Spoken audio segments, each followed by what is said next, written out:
Não. Bem, mas não sei se os do púlpito agora têm que estar ligados. Mas vai lá. Agora está. Agora está. Ok. Tá.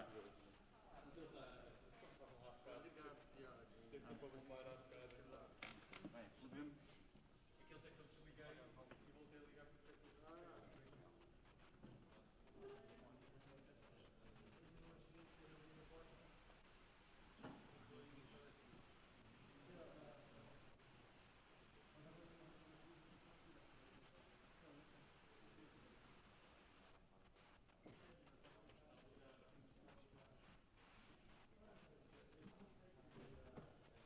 Obrigado.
Estão mutados. Ninguém que está ali mexer.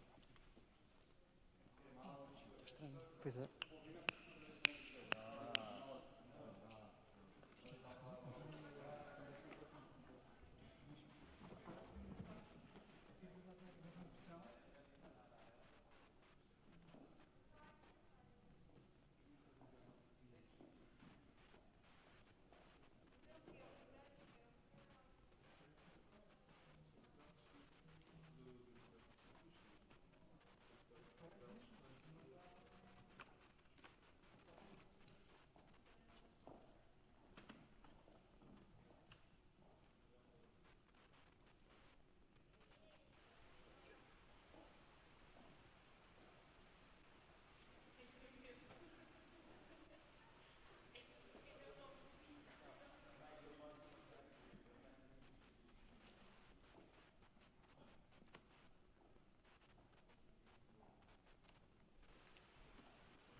Não, estava a testar este aqui. Ok.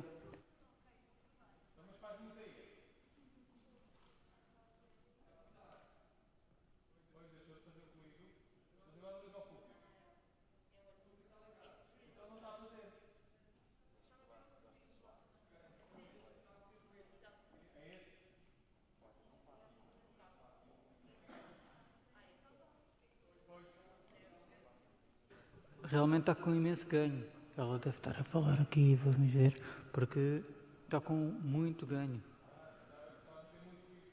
Yeah. Ok.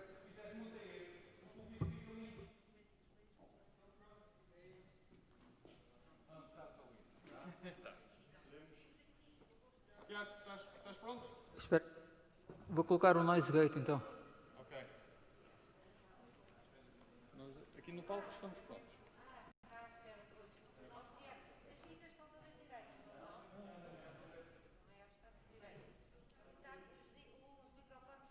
Ok. Bem-vindos. Não está a cortar nada. Neste momento está a falar. Serigado? Ouve lá aí à frente, Serigado, faz favor.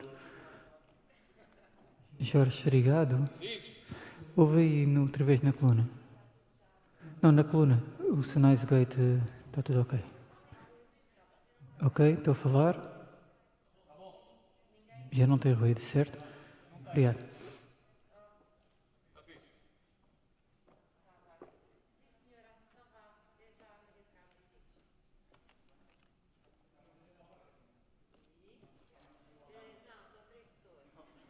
Até 10 pessoas.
Good afternoon to all of you, those who are still in presence here at the Gulbenkian Foundation, and for those who are outside this space to attend to this afternoon conference where we will talk about solutions for a biodiversity and equitable world. During this afternoon, we will have 4 contributions to give some idea on how can we progress through action. And the participants in this conference will talk about rewilding, about forest and deforestation, about food, about how to manage the planet as a condominium, and I'm quite sure that we will keep on the same track of excellence we had here in the morning. So I will give the stage now to,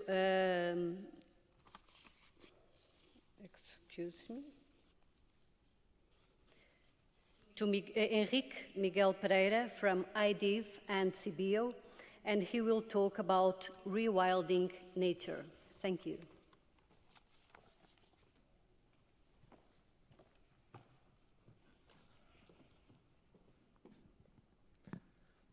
Good afternoon. It's a great honor to speak here today in the Gulbenkian Foundation.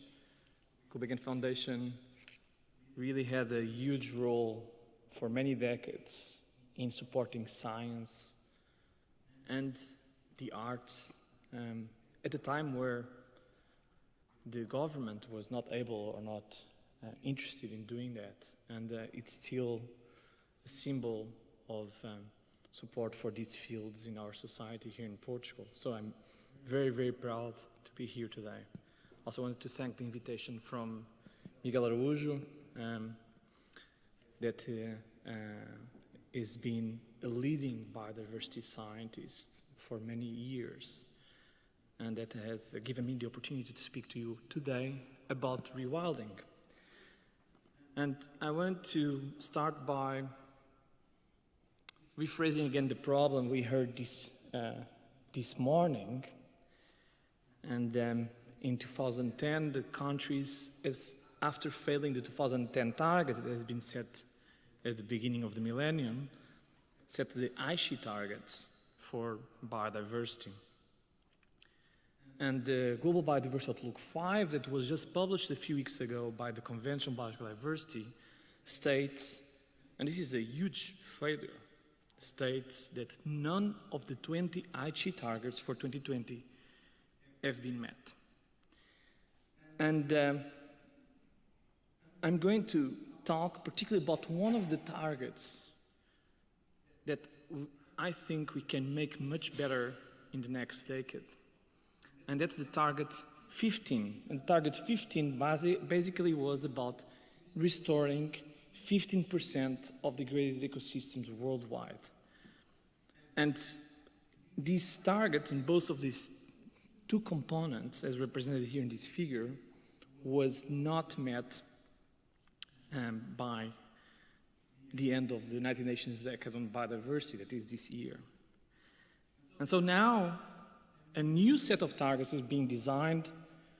The Convention on Biological Diversity was supposed to be meeting now in China for the COP15 to approve a post-2020 plan, but this has been delayed because of the pandemic to next spring.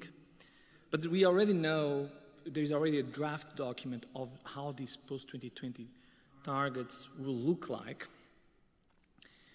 And the European Union, under the leadership of Humberto Rosa here, has already published a biodiversity strategy that will help shape this global biodiversity strategy that is very, very ambitious. I must say that I'm very, very pleased with what has been proposed and approved for the European Union biodiversity strategy. And there are 2 aspects of it. There are many aspects. It's a long document that I highly recommend you to read. But there are 2 aspects that I want to talk to you about. One is that it proposes that there will be a legally binding restoration target for the member states of protecting a minimum of 30% of the EU land and sea area, and develop a trans-European nature network that will be the future Natura 2000, Natura 2000 2.0. And even more ambitious, in my opinion, and really this hats off to the Commission for proposing that, is that there will be the aim of 10% of this area to be strictly protected. And to understand how far are we, is that in most countries, we are well below 3% of strict protection. So this is a hugely ambitious target. Later this week, if you pay some attention to the press or if you read Science, a group of colleagues led by Sandra Diaz are publishing a paper exactly on how we can inform the science of these post-2020 targets. So it's coming out in about 2 days. Be ready for it. Now, a couple of colleagues have shown, Inês Martins and Alexandra Marques, in a study published last year, that the impacts of not reaching these targets are substantial.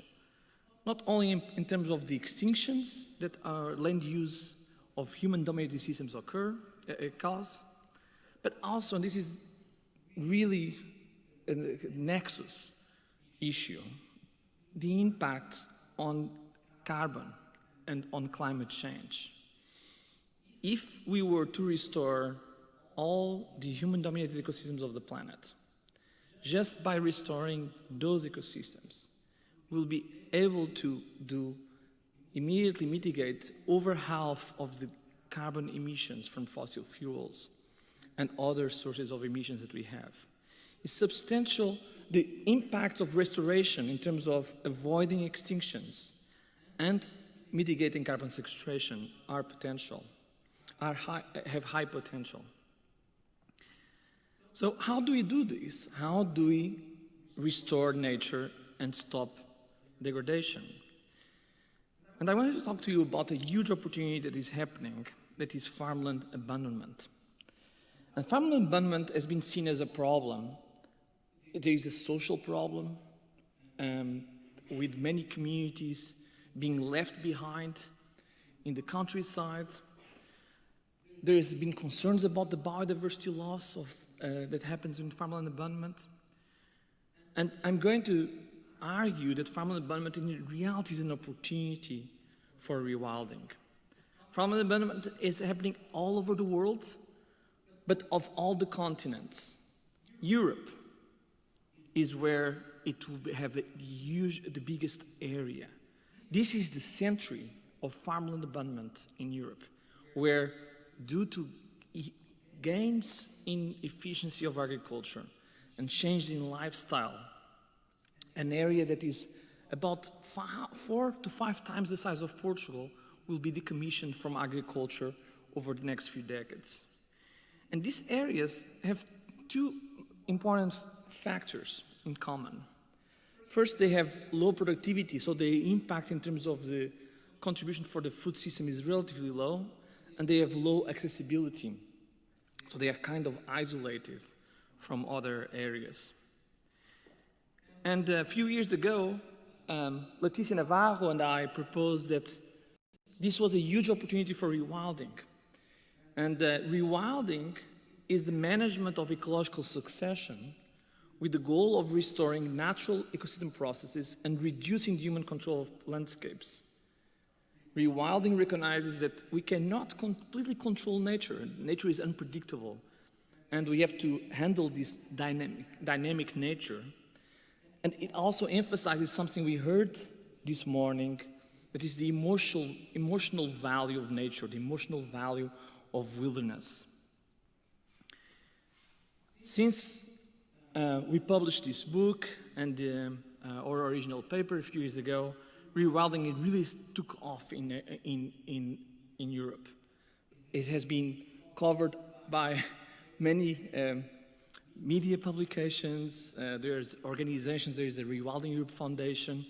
There is a movement, for instance, in the UK to rewild the gardens and no-mow movement. There is a lot of enthusiasm that goes across scales, from cities that want to rewild their urban parks, to national parks, to the rewilding of the countryside. Now,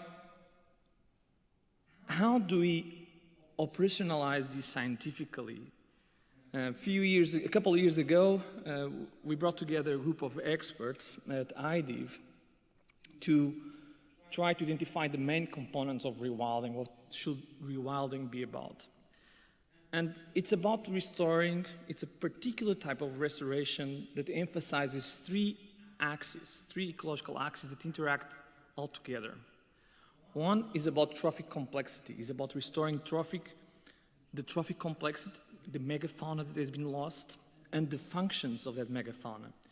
It's about restoring the dispersal. It's about connecting ecosystems to defragment ecosystems. It's about enhancing or restoring stochastic disturbances that we have spent last few centuries and last few decades trying to control. And we do all of that aware that there will be societal outcomes, that there will be changes in nature contributions to people and ecosystem services, both in non-material contributions, in regulating and material, and this non-material, these existence values, the emotional value of nature. That's one of the areas where we expect to gain more with rewilding, but also in regulating, for instance, in carbon sequestration. So, what are these three components? Well, trophic complexity. Biodiversity, as we heard today from Ruben's talk, for instance, plays a huge role in a range of ecosystem functions and processes. It helps regulate vegetation, it provides us sanitary services, it provides with seed dispersal, it provides us with control, top-down control of populations. And when we give nature space and we allow stochastic processes to happen, we are also promoting the natural functioning of ecosystems and biodiversity. This is about flooding, having natural flooding regimes, allowing pest outbreaks to take their course, allowing natural fires to take their course. And it's also about restoring connectivity. Our landscapes and riverscapes have been completely fragmented. And one of the big important things is to reconnect these landscapes, remove dams, remove roads, build bridges. How do we assess rewilding progress? Aurora Torres and Nestor Fernandez in my lab a couple of years ago proposed that we could do this by measuring a set of indicators in two main aspects. One is about ecological integrity, how well the ecosystems are doing. And another one is about human forcing, how much control the systems have from humans. And here we have a representation of what happens in these two axes. And in intensified agriculture, for instance, you have very low ecological agriculture and very high human forcing of the ecosystem, while in a pristine area, you are in this green area with very high rewilding score, where we have low human forcing and high ecological integrity. And the goal of restoration is to move systems from these red areas to the green areas, both by reducing human forcing of ecosystems and by increasing ecological integrity. And this can be done at several scales, and it can be done at the scale of a city park, and this is important.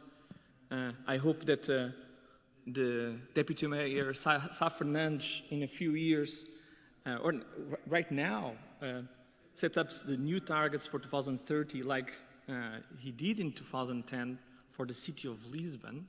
Lisbon had a strategy for 2020 with goals for biodiversity, a very ambitious set of goals.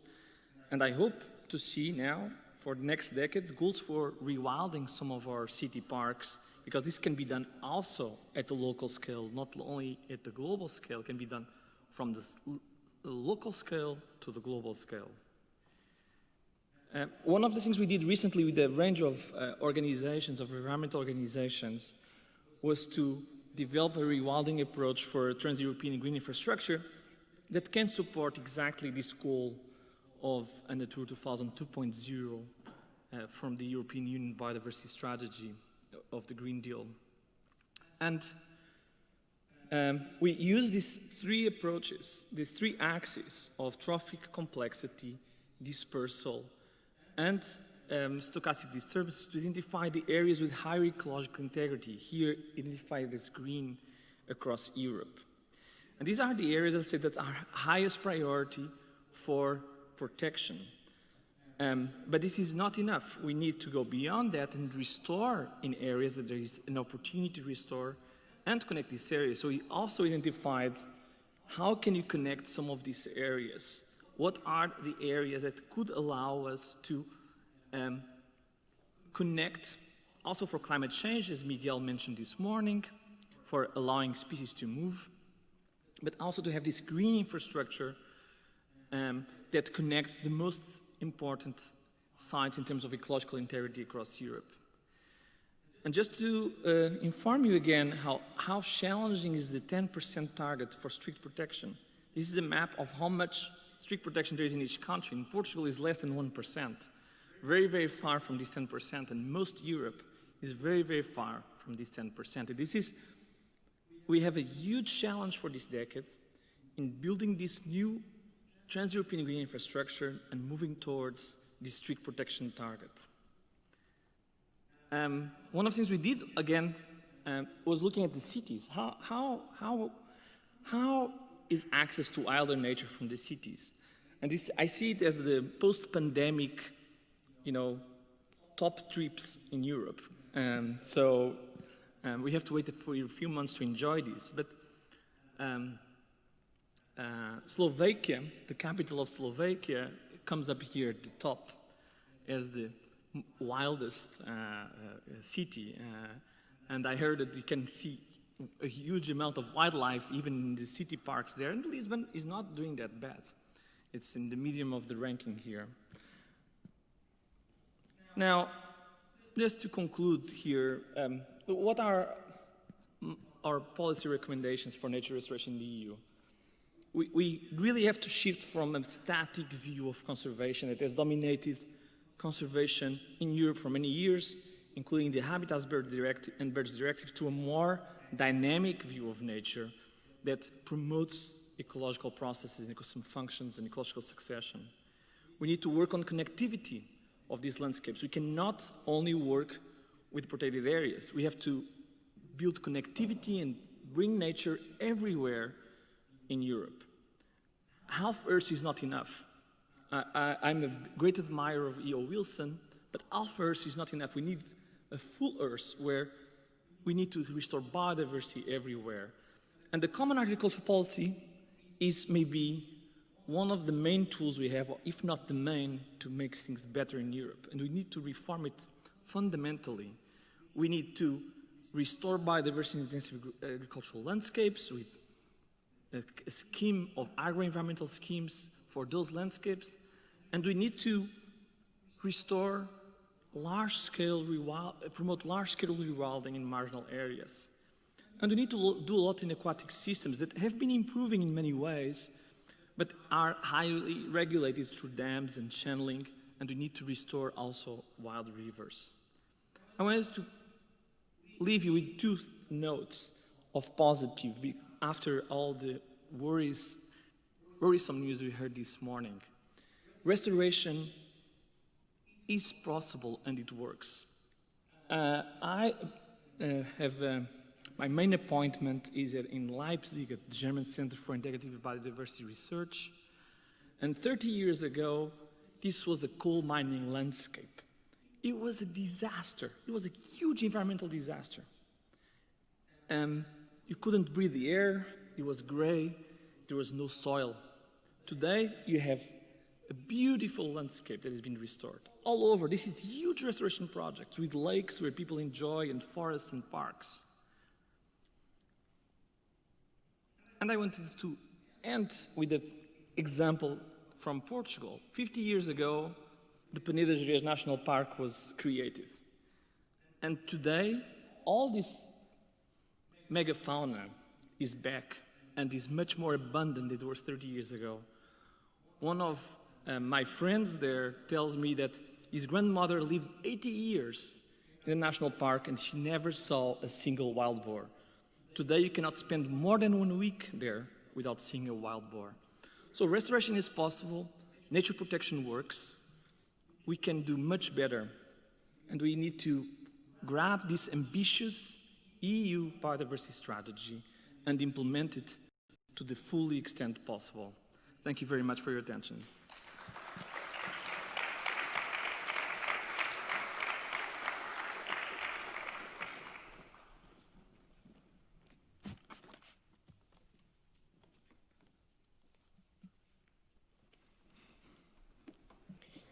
Thank you so much, Henrique Miguel Pereira, for this hopeful speech.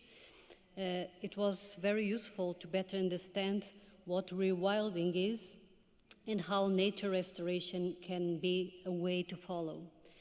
So next speaker will be Mario Boccucci from United Nations Red Programme. He will be with us remotely, so I hope the technologies can allow us to see him very quickly, please.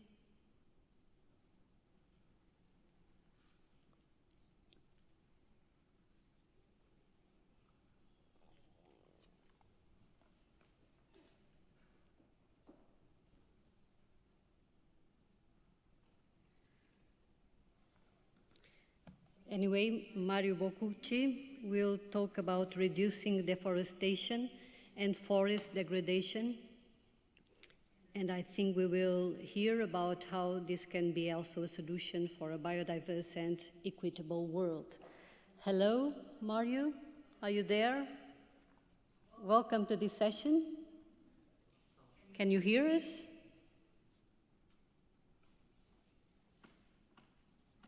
I cannot hear anyone from the streaming.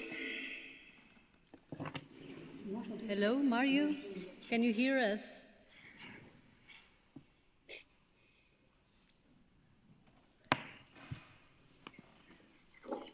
Sergio, if you can hear me, I have the streaming on. The link you sent, but it's a black screen and I cannot hear anything. Have they started?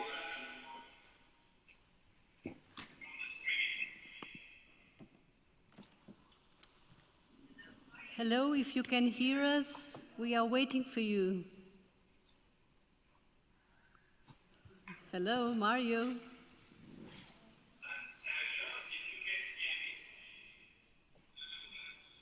Is there anyone from the back office who can give a help?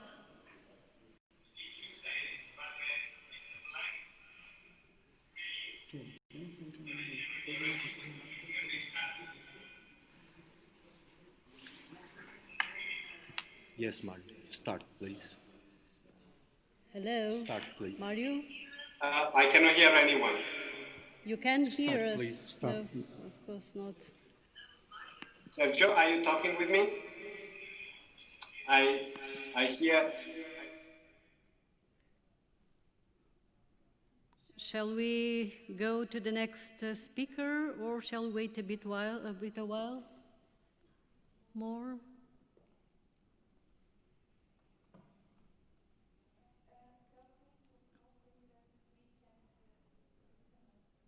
Yes, I know it, but I hope from the back office they can communicate in a way. This is kind of a, like a blind date, I cannot see or cannot hear you.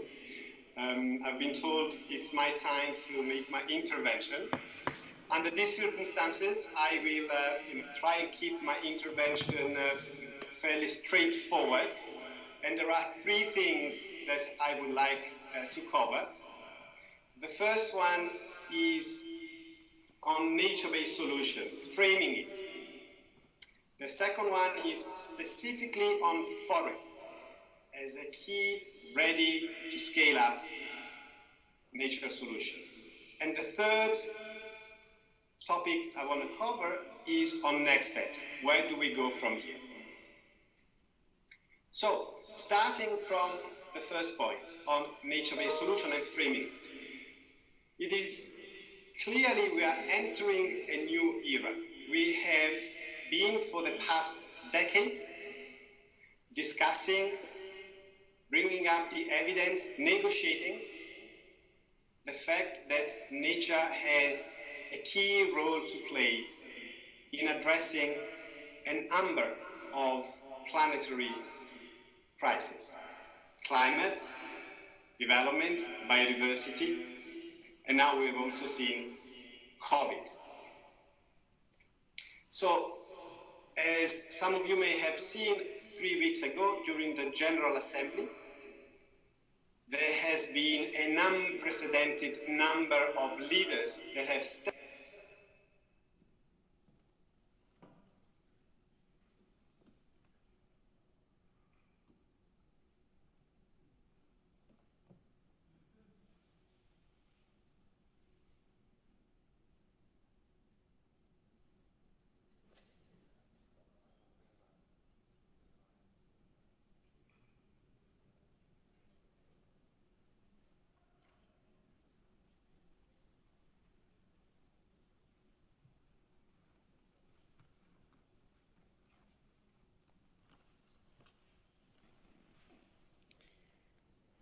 I'm sorry, but if there is any orientation for us to know what to do in these cases, but if the communication is not good enough, maybe we can go to the, yes, it seems it's not. So really sorry, I'm quite sure that the intervention of Mario Boccucci will be available later on. And if there is nothing against, we proceed. I would like to, we go forward. Okay, so let's keep our program on. And I'd like to call now Francisco Moreira from the University of Lisbon and CBU. And Francisco will talk about the relationship between biodiversity-friendly food production systems. It will be, for sure, a very relevant relationship because as far as we have heard in many different presentations today, biodiversity and agriculture are a lot to have in common, let's say. So please, Francisco. Thank you, Rosário. Sim. Obrigado.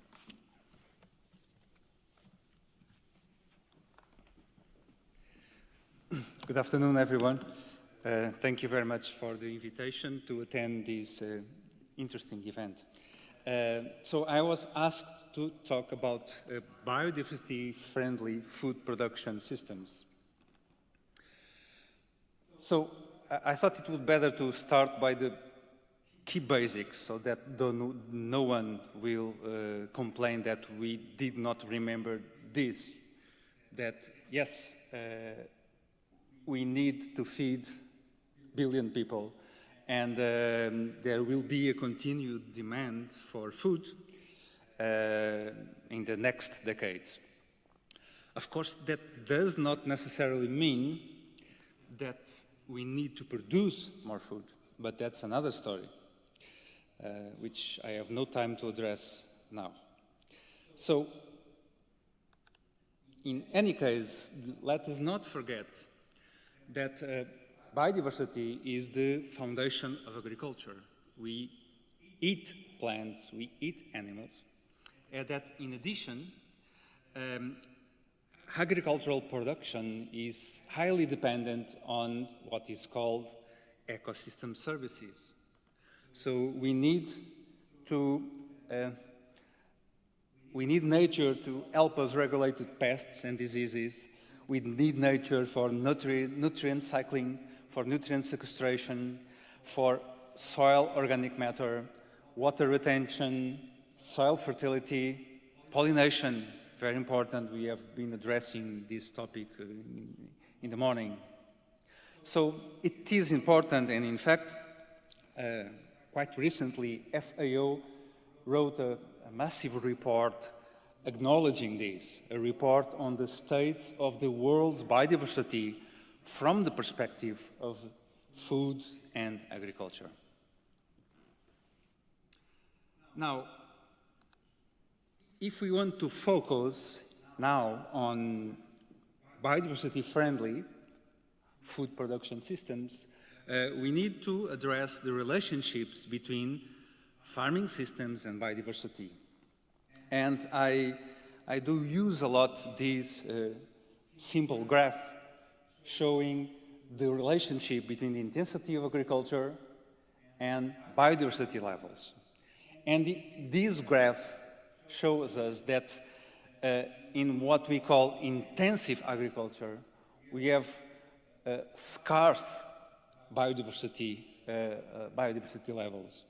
And as the intensity of agriculture declines, biodiversity potential increases.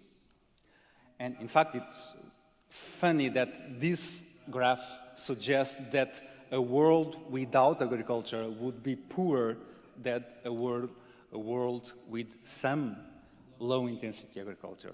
So basically what does this mean? The first message is that intensive agriculture is not biodiversity friendly. So we will be in this region of the graph, and I used an example, this list of threats to bird species. And we see that the first threat at the world level is in fact related to agriculture, followed by logging and invasive species, so on and so on. So if we aim biodiversity-friendly food production systems, we are not interested in this, although, and as Enrique just said, we can still work on increasing biodiversity levels under this context. But the previous graphic also shows us that there is a biodiversity-friendly agriculture.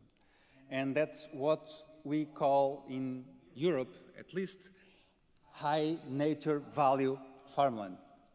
And it is associated to specific agricultural systems that do hold significant values still today for biodiversity. As example, one orchid species, a threatened bird species occurring in South Portugal, and a very interesting amphibian. All these examples of creatures depending on the maintenance of this low-intensity agriculture that we call high nature value farmland. And there is still plenty of high nature value farmland in Europe. Of course, we might want to use part of it for rewilding, but it's not a straightforward decision. But the key message for now is there is lots of it, particularly in Southern Europe and in mountain regions. So it is something important. And of course, high nature value farmland is more than simply biodiversity. It is a source of food and water. It is quite important for regulation services, for climate regulation, fire and flood being in Southern Europe, I have to highlight fire. This beautiful landscape, these agricultural areas also protect the village from incoming wildfires. And that's a very important service for Mediterranean countries. And in addition, and this is an obvious example, cultural services, recreation, tourism, high-quality agricultural products. Of course, you may want to rewild this landscape, but do you, considering the hundreds and thousands of years that took to build it? I think not, and I'm sure you also think the same. So, high nature value farming is much more than simply biodiversity. Now, there are some problems. There is a bad karma associated with these landscapes. They have low yield per hectare, so they don't produce much. And they have, also because of that, they have a low socioeconomic viability. So recently, myself and some colleagues thought, what can we do? What should Europe do to these areas?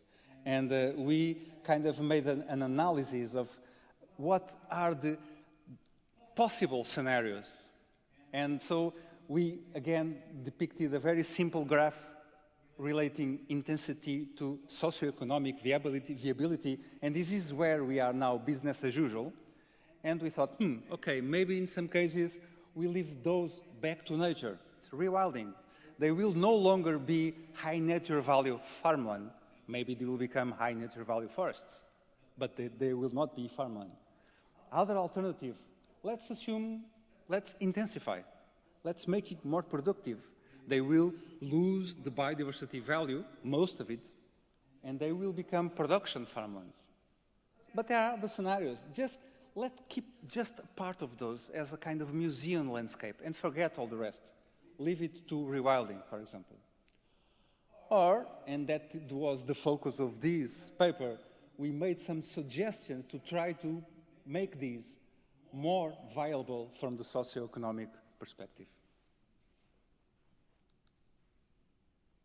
Associated with this, there is this interesting debate on land sharing and land sparing, and which represents a continuum of spatial organization between food production and biodiversity, whether they can be fully combined or totally separated. So some say let's integrate food production and biodiversity conservation, and others say no, let's keep nature to itself and let's strongly intensify and produce in the remaining area. So the logical behind it is that, as I told you before, land sharing, this situation will make low yields, so more farm area will be required to produce the same amount of food. And in contrast, if we split, if we spare, then agricultural technology will make us produce a lot and we save more space for nature. So this is like a opposite view of where keep biodiversity versus where keeping agriculture. And still, another important concept is the one of sustainable intensification, okay, which refers to actions to increase food production from existing farmland, regardless of being more or less intensive, in ways that place far less pressure on the environment. And so this is a growing concept that applies either for low intensity or high intensity farmland, which is also associated with this concept of ecological intensification, which refers to replacing anthropogenic inputs or increasing yields by promoting ecosystem services. And this whole idea is shown in this figure where for a specific region where there is this potential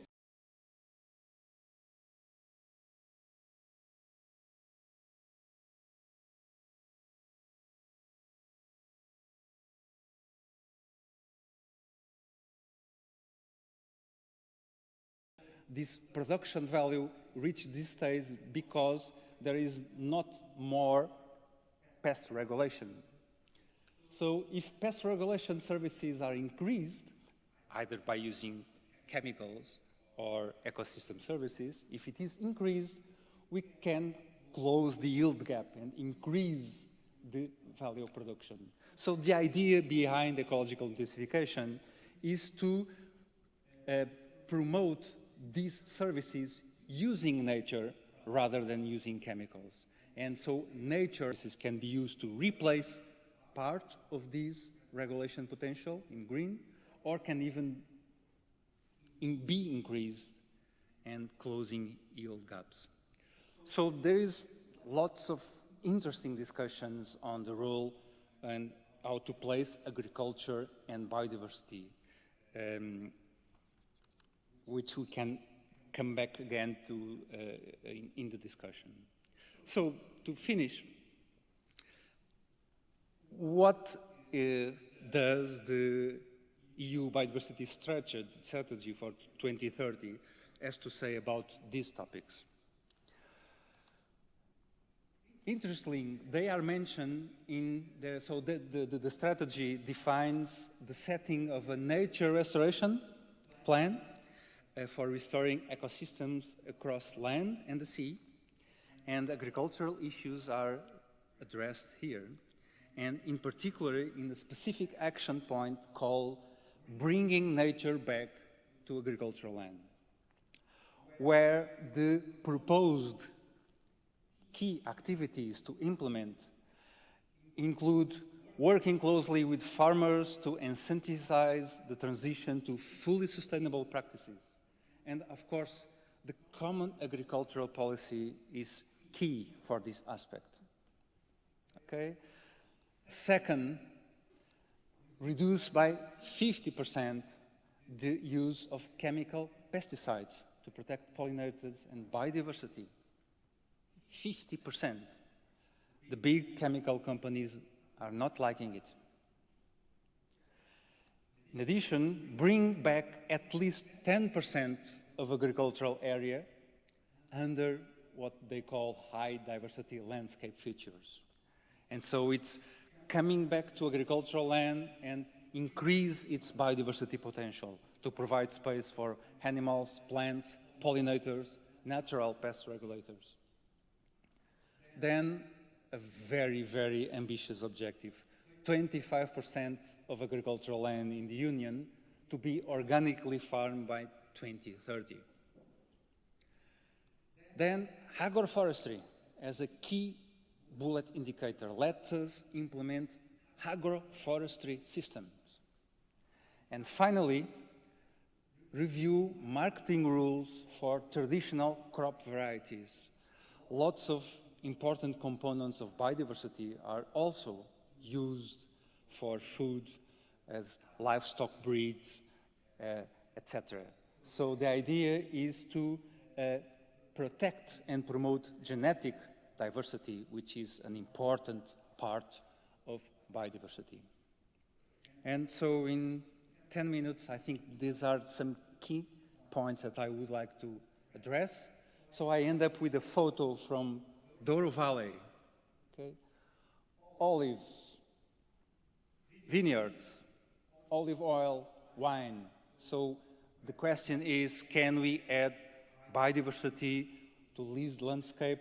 That's a big challenge that we, as Europeans, have ahead, and we have to fight against very strong lobbies which dominate agricultural decisions, at least at the European level. Thank you.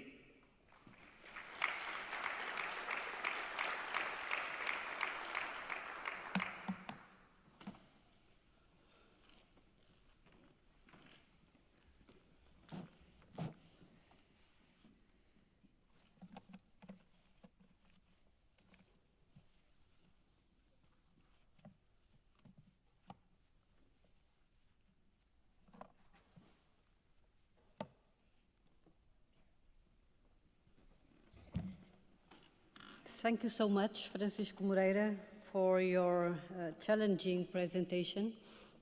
So we hope that this portfolio of different combinations between agriculture and biodiversity will allow us to have a healthy future and a better environment in the future.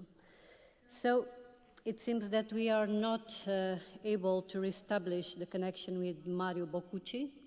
It means that we have some more time if the next speaker will need it, because I know that the next speaker, Paulo Magalhães, from the Center for Legal and Economic Research and the University of Oporto, is a very enthusiastic speaker, because most of all, he will talk on how to manage the planet from an idea of condominium. And in a way, it might be one of the most important solutions to put action on the policy, and mostly to provide some kind of normative in order to be able to implement many of the strategies that we have been speaking about. So Paulo, please, the next 15, 20 minutes, as much as you need. Please, thank you. Thank you so much. Thank you for the invitation. Firstly, my knowledge to all the authorities that are present. I will talk about something that usually is not on the mainstream of these discussions, because usually people see the legal framework as something to make injunctions, to make sanctions, and do not understand that before the sanctions and the injunctions, law has the function of organizing relations, human relations, whatever the scale it is. To make sanctions without organizing the relations is not law.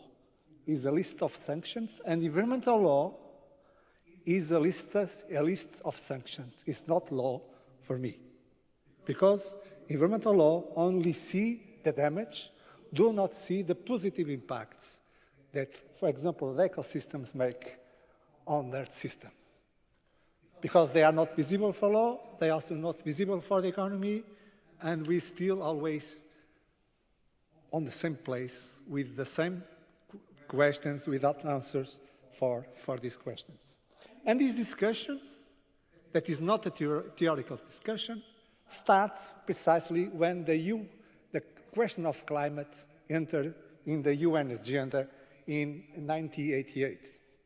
The first question that was raised was, what is climate from a legal point of view? And if we are able to divide the airspace for the planes, if we are able to divide the oceans and to say we cannot fish, you cannot fish on my waters, climate put a new question on this debate, because we cannot divide the climate.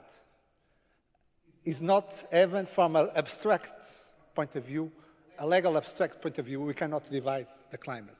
So the first proposal that was made on the UN General Assembly was made by Malta, and in 12th of September of 1988, the proposal was to consider climate, a stable climate, as a common heritage of mankind. If this proposal was accepted, it was the first object of law without borders that we have. It was probably the biggest revolution, conceptual revolution in international law, if this proposal of 1988 was accepted. But at those times, we have no scientific instruments to define what is a stable climate. And of course, the solution was to invent something that's still being our current legal framework of the Paris Agreement and Kyoto Agreement, that is climate change is a common concern of mankind. From a legal point of view, 30 years after, nobody knows very well what is a concern from a legal point of view. Concern is a concern. And heritage is something that exists for the law. This approach makes all the difference of two different worlds. One world with a global common, intangible, but a global common, without borders, and a world without a global common, without borders. And we are on this framework, on this legal framework of a world that only recognizes the global commons as the leftovers of the territorial divisions of planets. I must say that all the planets have a territory, bigger or smaller than Earth. The only planet that we know that has a system that supports life is planet Earth. And for international law, the system does not exist. And all the discussions that we have talking today about this issue, my question is, we can have all the programs for wildlife restoration, of nature-based solutions, of biodiversity on the cities. The question is, when we start to restore nature, the benefits of this restoration will be spread all over the planet. Because the system is global, we cannot divide it. Who will pay for the benefits that will be shared by everyone? How it's possible that the work, for example, of forests like Amazonia, that produce positive impacts on the system, because they do not exist for the law, because the third system does not exist for the law, these benefits are invisible for society in legal terms, and for so they are also invisible for the economy. And the only way to put this value on the GDP of the countries is to destroy the ecosystem. Because the intangible work of the ecosystems does not exist for the law, and for so does not exist also for the economy. And in these two completely worlds of the whole option between the concern and the heritage, the commons are in the common world, as we still now. The commons are the leftovers of the commons are the territorial leftovers. We have no global common without borders. We live in a system of burden sharing, and there's damaged content. If we have the heritage, we have a common without borders. We have a new object of law, out of intangible, try to represent the system, and we have an object also of global governance that should be, for example, the object of governance of the United Nations. And in Paris Agreement, what you have, because we have a system of a concern, each one promises to make less emissions, but in the end of the game, it will be always a negative-sum game. Because to make positive actions on the system, because the system does not exist, are not recognized and do not enter on the accountancy. For so, it's always a negative-sum system. The resource will always decrease.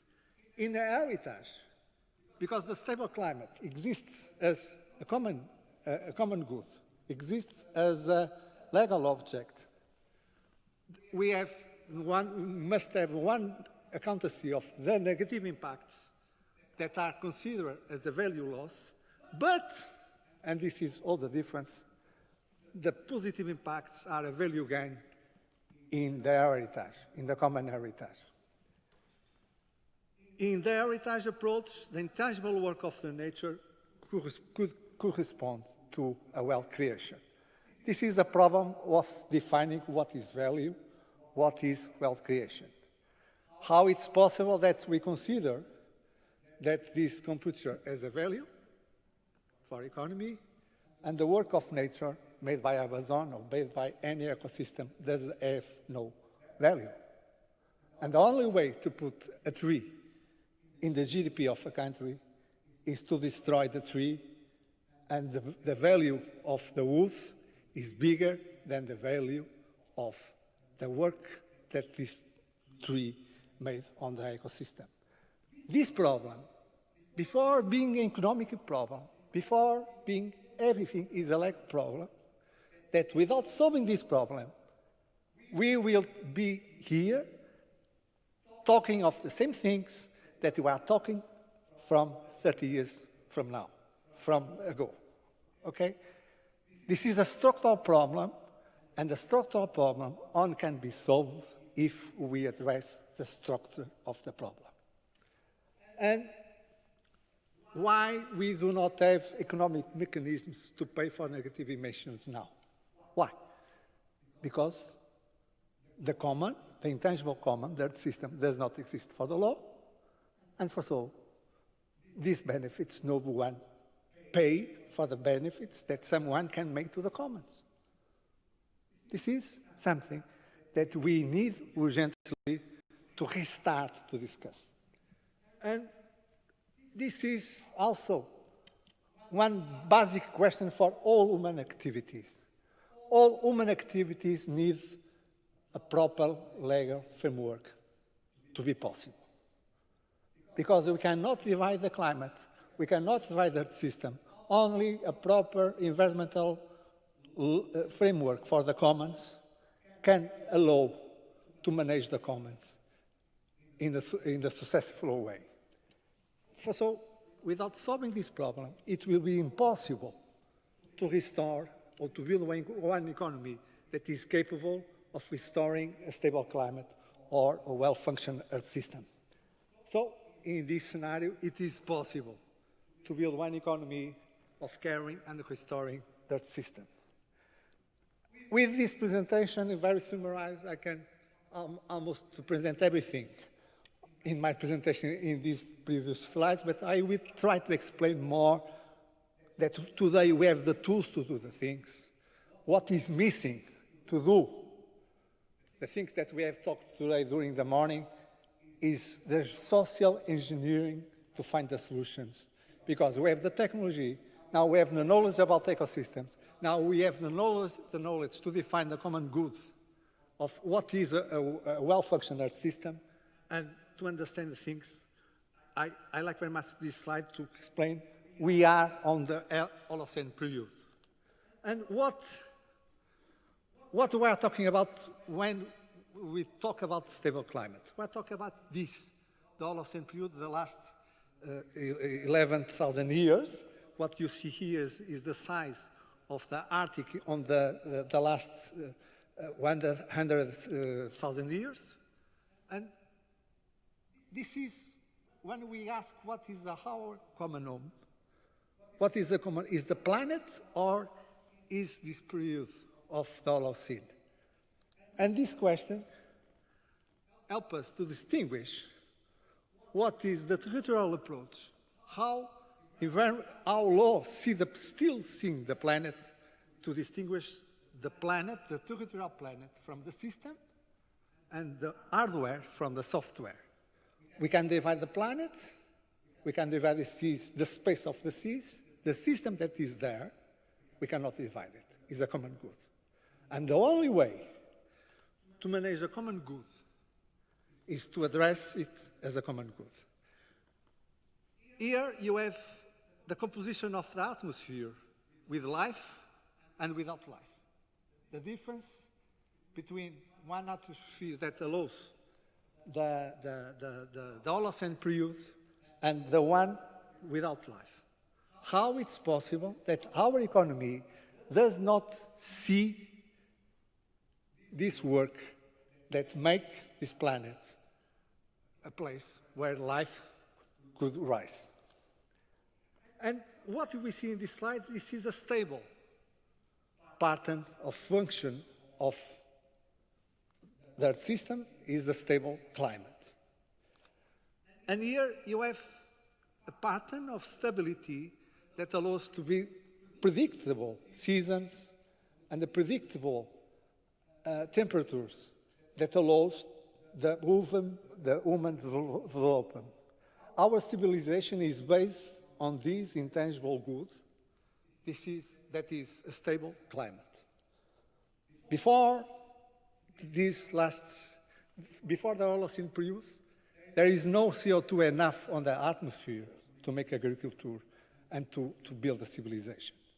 So, our common home is an intangible, well-functioning Earth system. A planet without the biogeophysical conditions that support life on Earth does not serve as our common home. And for so, we need to have a better capacity in law to represent, to explain how this planet works. Sometimes people say that this is too utopic. This is beautiful, but no realistic. Okay, let's accept this. And please tell me why for 30 years we haven't found a solution to decrease emissions, to build a new economy. Because in a planet that is highly connected, the planet that has a common good, that is the Earth system, if we do not accept that we have a common good, it's impossible to manage it as a common good. And we'll talk more about how it's possible to manage a common good, what are the structural conditions that are needed to be possible to manage a common good. And now we have the scientific tools to define what is a stable climate, what is a well-functioning system. Stable climate is a manifestation of a well-functioning Earth system. And with 9 indicators, do not forget that the UNFCCC works only one indicator, the CO2. But now, the Earth system science and the community of science are understanding that we cannot only be CO2, we need biodiversity, we need phosphorus, we need nitrogen, we need ozone. At least we have 9 indicators that define the safe operating space for humankind. This space of security is not a territorial security. It's not a territorial space. It's an intangible space. It's a qualitative space. If we legally recognize the safe operating space as the pattern of stability of the Earth system, as a common heritage of mankind, we can build a new system of governance, a new economy that takes care about the system. And do not forget, in outer space law, we have already intangible natural resources that are objects of law. Some orbits, some frequencies are regulated by the law and are objects of law and are natural goods. If we have natural intangible objects of law in outer space law, why can we have one intangible natural good, common good, recognized on Earth? This is the question that until now I didn't find answer. And yes, the climate is an intangible and natural resource that spans across and beyond the national territories of states. This is the reason why it was not accepted that stable climate can be considered as a common heritage of mankind. But, and the other question is, without making this structural step, will be able to address this problem in a different way? The question is, the rule of the game that we have in our economy is only when we destroy the ecosystems, we can put value on the GDP of the countries. We do not recognize the intangible work of nature. For so, the only way to produce value and wealth creation to the economy is to destroy, because the intangible does not exist for the law. And to deal with intangibles, this is nothing new for the law. This is what we have. We have one economy exclusively based on the consumption, infinite growth, one economy that is incapable of producing the vital services that support life. And this is the same discussion that law has more than 200 years ago. When the question of the copyrights emerged after the Gutenberg machine, the discussion between the author, the editor, and the buyer of the book, for example, was the same. Until the moment that one jurist from England said, one thing is the book itself. You can be the owner of the book, but you have a legal separation between the book and the idea became an autonomous legal good. It was when the copyright born. And with this legal solution, we'll build our society. If I buy the book and I buy the idea that is on the book, we do not have this society because no one produced ideas. And this is a legal solution that is not a sanction, it's a legal solution. And we are talking not about sanctions, we are talking about legal solutions. Without this solution, a legal division between the support of the idea and the idea, there is no society of knowledge. And we need to do the same thing on nature. Nature is not only the infrastructure. Nature is also the work. The importance of nature is the work that is made by ecosystems. If you recognize and make a legal division between the work of nature and the trees and the infrastructure, we can build one economy of natural intangibles, as we have also one economy that some countries, 50% of this, its GDP is copyright rights. Because the copyright are recognized by the law. And there are countries that a high percentage of its GDP is copyright, because it's recognized by the law with a legal solution. And why we cannot have the same solution? Why? You have rights. I said the book. I have a book in my home. The book belongs to me, but the idea still belongs to the author in the other part of the world. And we can have the same thing that in international scheme between who produce the benefits on their system and the ones that use their system. And this is the most basic structural condition for a collective action, as we will see. Our proposal is to use the safe operating space to understand the second principle that is needed to have a collective action. A congruence between the rules for the provision of the common good and the rules for the appropriation of the common good. We need one accountancy between what each country makes positive to the safe operating space and what makes negative for the safe. Now, it's only one agreement on the side of on the negative side, saying that each one will try to produce less damage. But we do not change the rule of the game of the economy, because our economy only grows, only is visible on the GDP when we destroy nature. And we are incapable of producing nature because the intangible work of nature is not legally recognized. And because it's not legally recognized, is invisible of the GDP of the countries. My question is, all these scientists that were here today talk about wilderness restoration, nature-based solutions, and so on. My question is, who invests to restore the ecosystems? The benefits will not stay on the country where the investment was made. Who will pay this in a global scale? The benefits will be spread all over the planet, and you can think that you can restore that system without a legal framework that supports this human activity.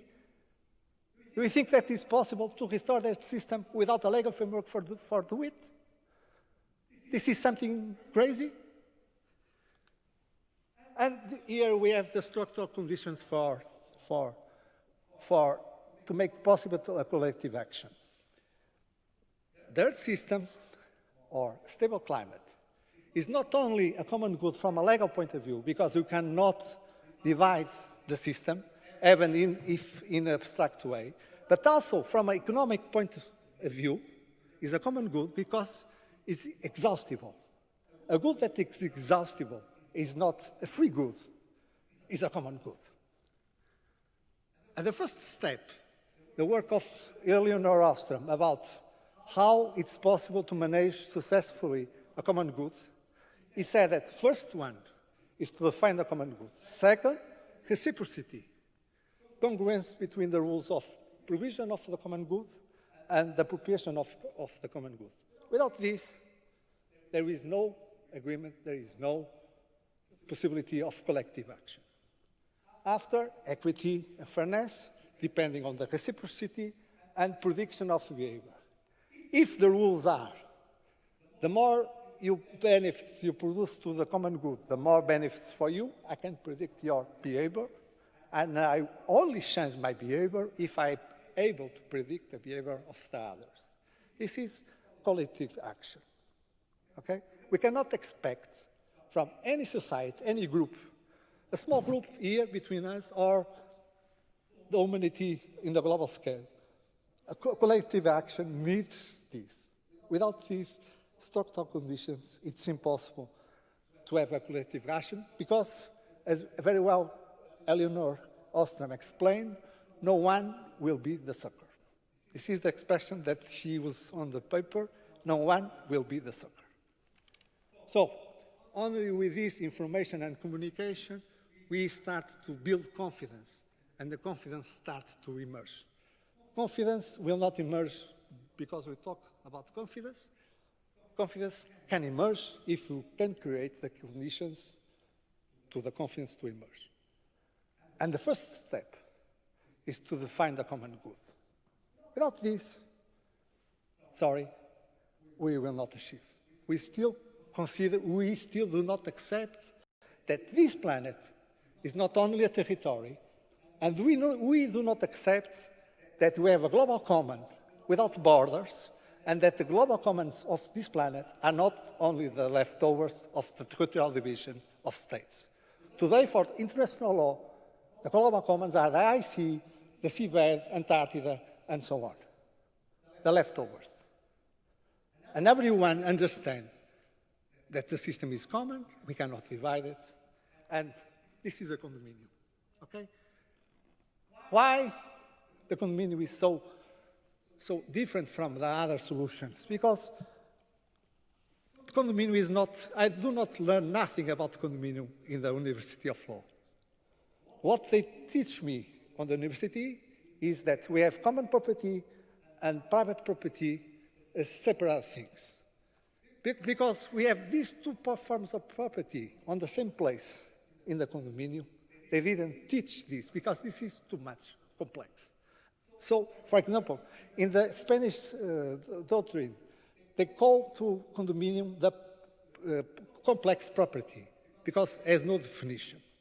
I think that with the systemic approach, we can explain condominium.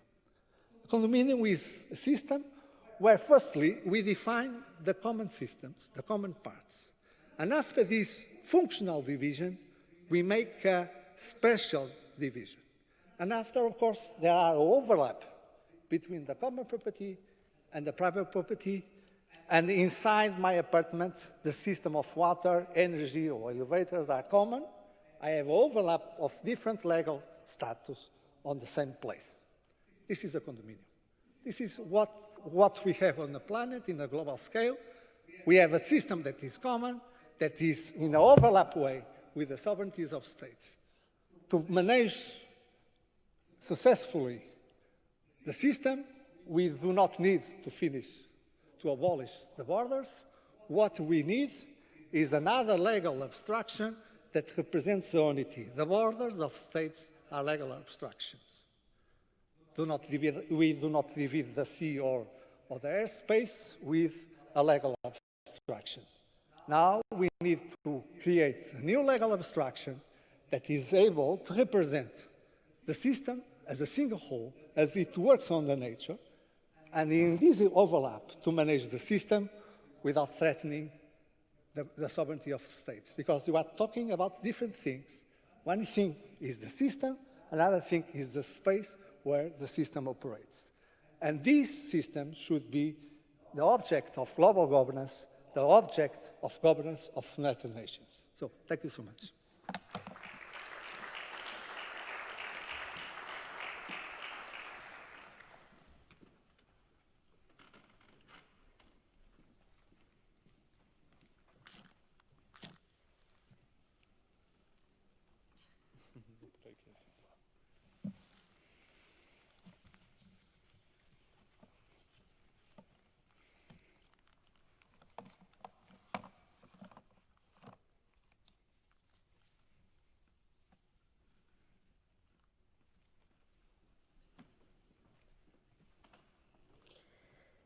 Thank you so much, Paulo, for your interesting presentation and also for making us thinking in an unusual way.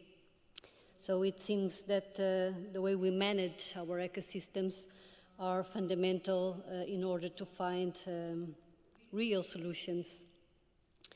So we are now about the same time we were supposed to finish this session, despite the impossibility of Mario Boccucci to finish his presentation. And I would like to confirm what I have anticipated, that the presentation will be recorded and will be available, not now during this afternoon, but when all the other presentations will be also available online. So it means that we will have now a break. I think we had three very much provocative presentations. And once we will have only three participants, three speakers on our round table, I would like to invite you to make questions as much as possible, so we will have enough time for discussion, hopefully. It's not all the times that we have this luxury time availability, so let us make good use of it. And please, you need to use the link. I think the link will be available on the screen to use for chatting and to present your questions. So we will have a break of roughly 30 minutes, and after that we will be back for the second round table of today. So we will discuss some concrete, as much concrete as possible, solutions for a biodiverse and equitable world. Thank you, and see you in a while.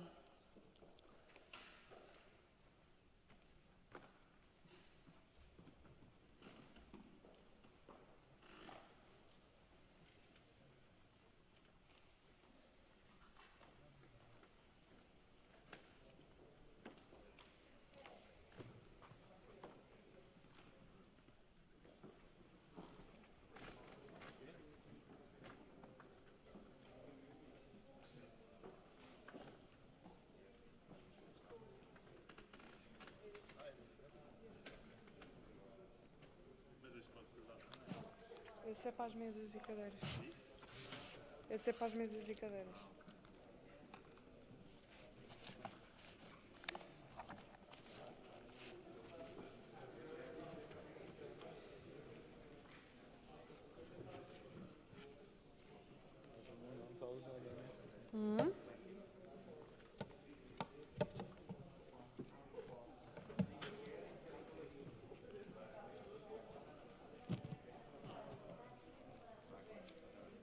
Acho que não foram tocadas.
deixa estar aí. Não, tem que então, tirar aqui, tem que então deixa-me tirar gravá-las aqui, que eu assim fico já com elas.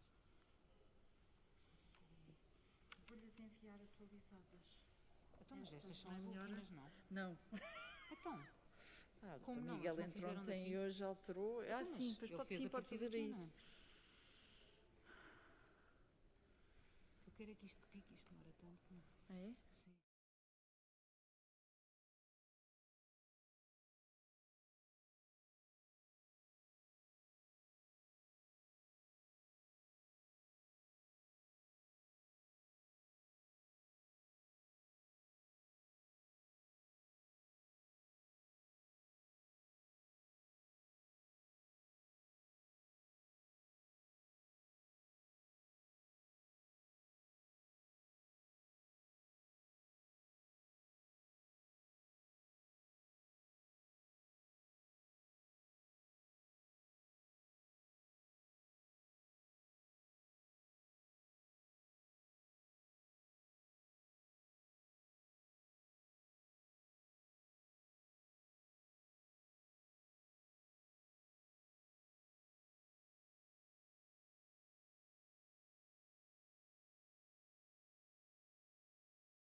Então, pera lá. Deixa-me fazer aqui uma coisa. Vamos tirar E daqui pôr o isto. vídeo daí e pôr à parte. Ah, já está. É esse, não era? Não, pera lá, pera lá. Vamos tirar isto.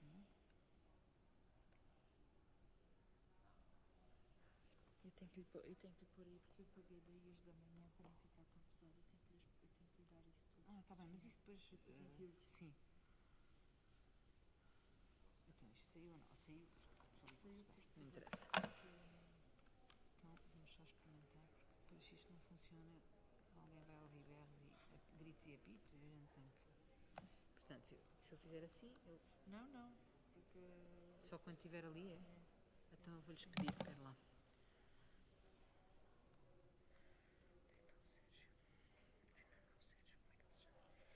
Tem que ligar ao Pedro, não é? Eu pedi para Pedro. eles ativarem.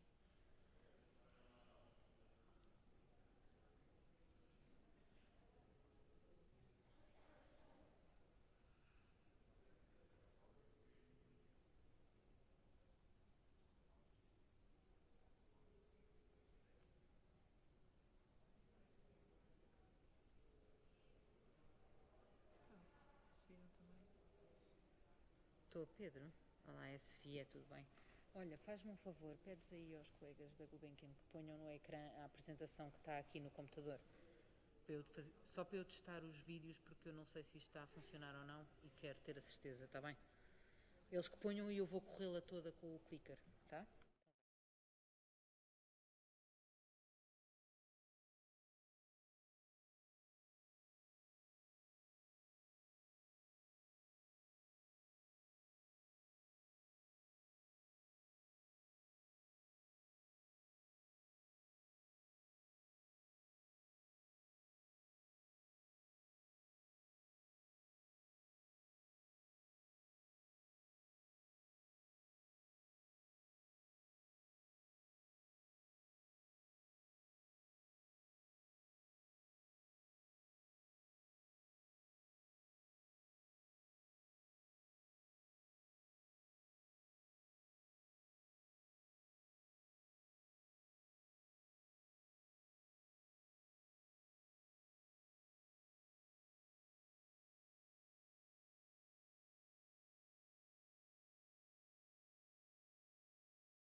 Lisboa não tem beijos nem abraços. Não tem risos nem... Sim. Sim.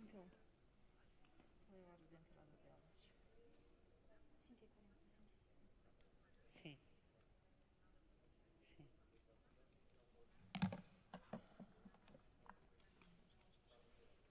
Sim. Não tem som. Não. Mas acho que eles estão a colocar. Uhum. E nós no vinil. Sim, sim, é gira, é gira.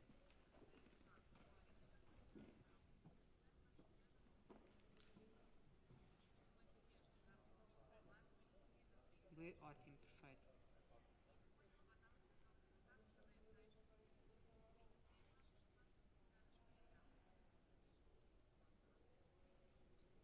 Uhum. Não tem mal, não tem mal. Sim. Não, European Green Capital. Por favor, não se esqueçam da palavra European. Mas, opa, mas as pessoas... as pessoas... Mas as pessoas enganam-se imenso. Até da própria Comissão às vezes vêm traduções a dizer cidade verde europeia em vez de capital verde europeia. É só uma confusão, portanto não te preocupes. É um bocadinho. Não, está tudo bem, está tudo certo. Tudo. Perfeito. Nice. Ok. Ok.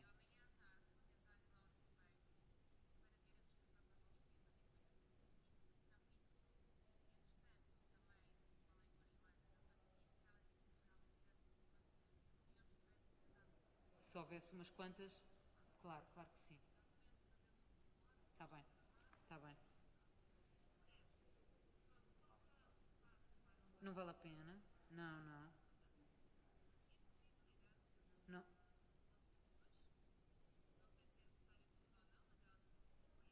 Está bem.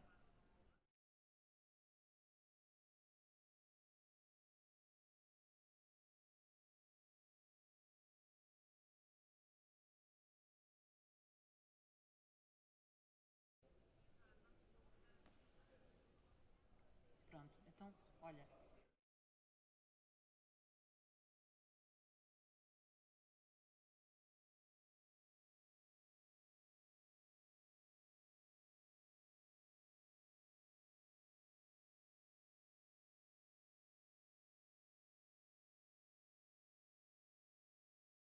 O som está na apresentação. É técnico daqui. Suponho que sim.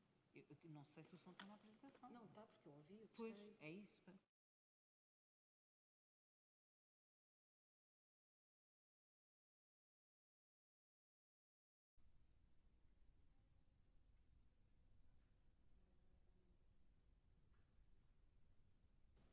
Sim. Então. Não, vocês estiveram a mexer, não foi? Eu vou passar, vou passar. Ah, já está, já está. Pronto, já está a funcionar. Deixa-me só agora ir até ao próximo. O outro também tinha som? Tinha. Ah, então espera aí, deixa só É o agora... 42. Não é mais rápido aqui? Não. E eu quero ter a certeza que isto funciona bem. Por acaso, este clicker é espetacular, porque é grande, os botões são grandes, então é muito fácil Não é perceber aquele que se tem fez que bem sim. ou não. Está quase, atenção, é agora. Atenção, é este. Espera. Está som, está ótimo, está perfeito. Pronto, muito obrigada. Nós tentámos começar a relacionar-nos com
vai ficar a trilhar o fio?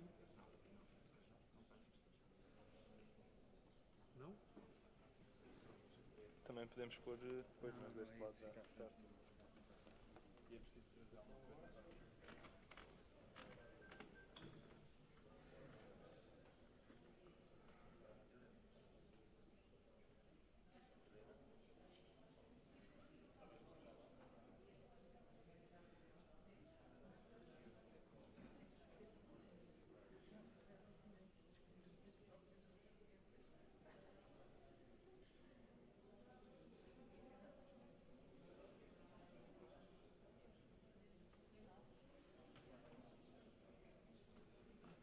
É, já está, já está. Os livros podem ficar aqui abaixo. E os livros ficam nesta, sim. Foi só. Fica lá, está um bocadinho mais Foi frio. só para ficar com alguém atrás.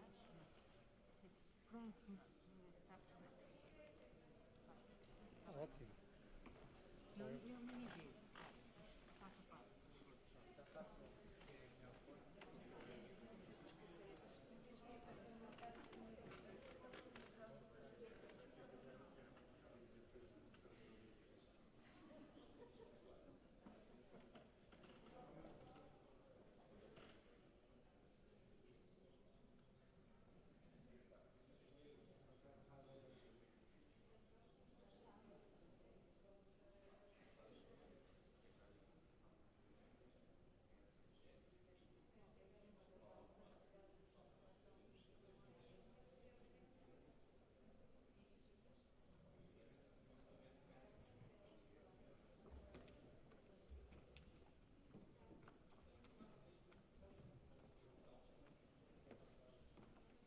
Mas agora não se sentou ninguém em cima do microfone.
Good afternoon. Welcome back again to our roundtable. So, unfortunately, we cannot count with the contribution with Mario Bocucchi, as we also know. It means that we have the three guests from our panel and all the contributions that you might give to this debate. So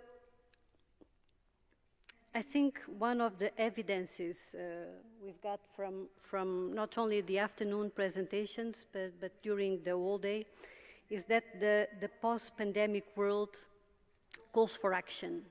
And it is very clear. We added a lot of knowledge, as we have seen in the morning, about global biodiversity, about the agenda for the next decade, but there are something that we still need to reflect a lot and mostly to define how to act. And this action is absolutely crucial to create employment for a sustainable growth and to invert the trajectory of biodiversity loss and climate crisis. So it is quite an evidence for at least all those who are attending today to this conference. And what we would like is to amplify this kind of message to the others who are not with us today. So the European Commission has challenged the European society for a Green Deal, which implies a commitment of governments, either national or locals, to innovate on policy design and to implement strategies capable of reinventing and re-establishing the way people and nature interconnect.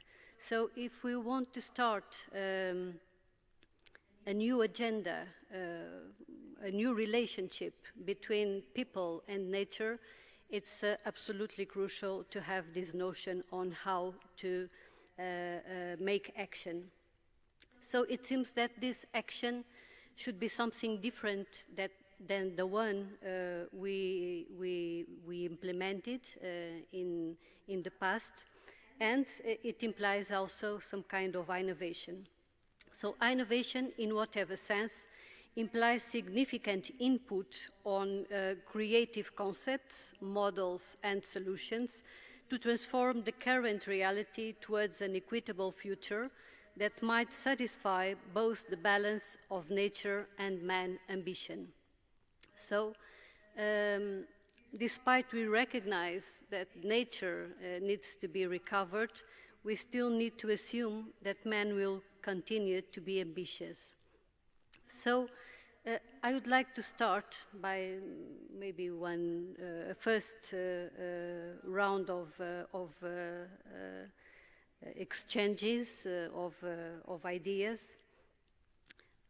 And it is very much about on how to innovate it, because from what I've heard, which was very stimulating in a way to think on the future, but at the same time, I'm afraid that most of the ideas that we are based in, we already know something about them for 10 or 15 years ago.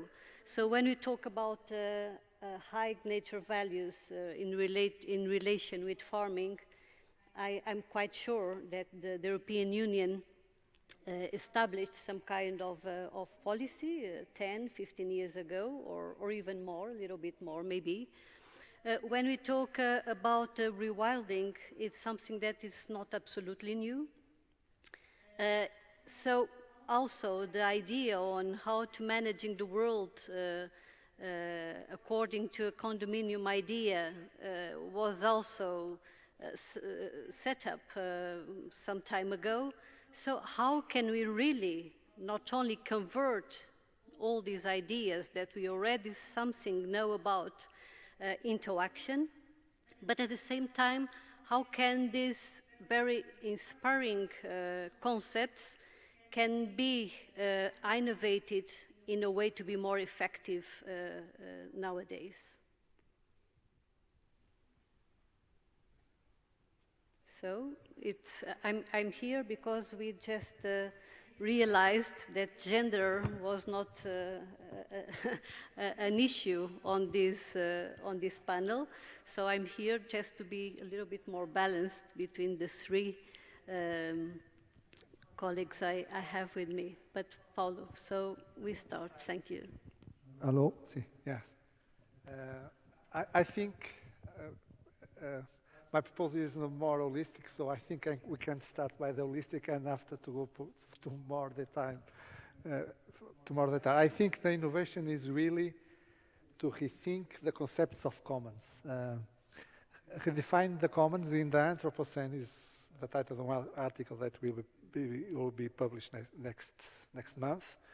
Is really because we build our society in the classic model of economy where the division is the solution to manage any good, because we think that a common inevitably ends in the tragedy of the commons. Okay, so because each one will try to use the common good in an increased way, and in the end we have the tragedy of commons. And climate change is a tragedy of commons, and also biodiversity loss is a tragedy of commons in the global scale. the first time in the history of humankind, we are facing one common good, that we cannot divide it, even if in abstract way. So to accept something that is common, and when we talk about common, is the system, are the pandemics that depend on the system, that they have no borders, the pandemics has no borders, the system has no borders, the climate has no borders. And we have to accept that this world is not a territory, and we have things, common goods, that although intangible, they exist and support life. And they have their highest value because they support life and our life. And to accept this from a mental point of view, it's the highest challenge we have, I think. When I present this for some years, because the project takes some years, the only barrier that I front, it's never once said this is wrong. The problem is to accept that we have a common good, that is not a territory. We will build our nationalities fighting against one each other. All the countries were defined the boundaries with many words, and now we are facing something that we cannot divide. We depend on each other. My acts influence the life of everyone in a global scale. We depend on each other, and now we will live in the world that is small. We depend on each other without winners, in a situation where we will be all winners or all losers. This is the great challenge I think we have for the future. Of course, after to achieve agreement to define the common, we must have metrics to define what are the positive impacts, how to pay to compensate the highness, to compensate the restoration of ecosystem. We need this type of thoughts and knowledge we need. But the first step is to accept that my sovereignty can only exist if the common system is in a well-functioned way. This is a very strong sentence or thought of Immanuel Kant when he said, the only way to pursue private interests is on the preservation of common interests. They depend on each other. Okay, so when we see this world with the growing of nationalism and so on, this is because the common is not working, and to understand that we depend on each other. I think this is the greatest challenge. The day that we accept this, and to understand that if my neighbor will not have I will have problems in the future. I depend on my neighbor. I depend on what they are doing in the other side of the planet. This is a mental barrier, okay? Because we have the technology, we have the knowledge, we have the money, and why we are not using the money, the technology, the knowledge to solve this problem? Why? This is a question of mindset, the only problem that we have.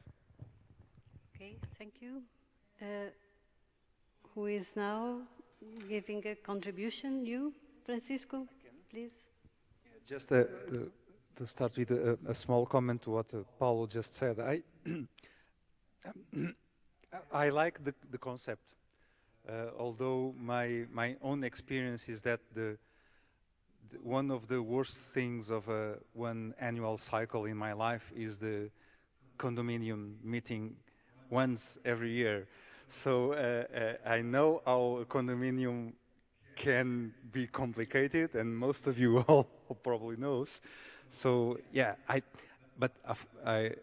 think the concept is totally correct. That's how we should see it. I don't know if you consider then that there are different countries with different sizes, and it would work like in the condominium, the biggest guys with the biggest apartments pay a bigger share, and if that would be a function of geographical size or other types of footprint, but these are more details following.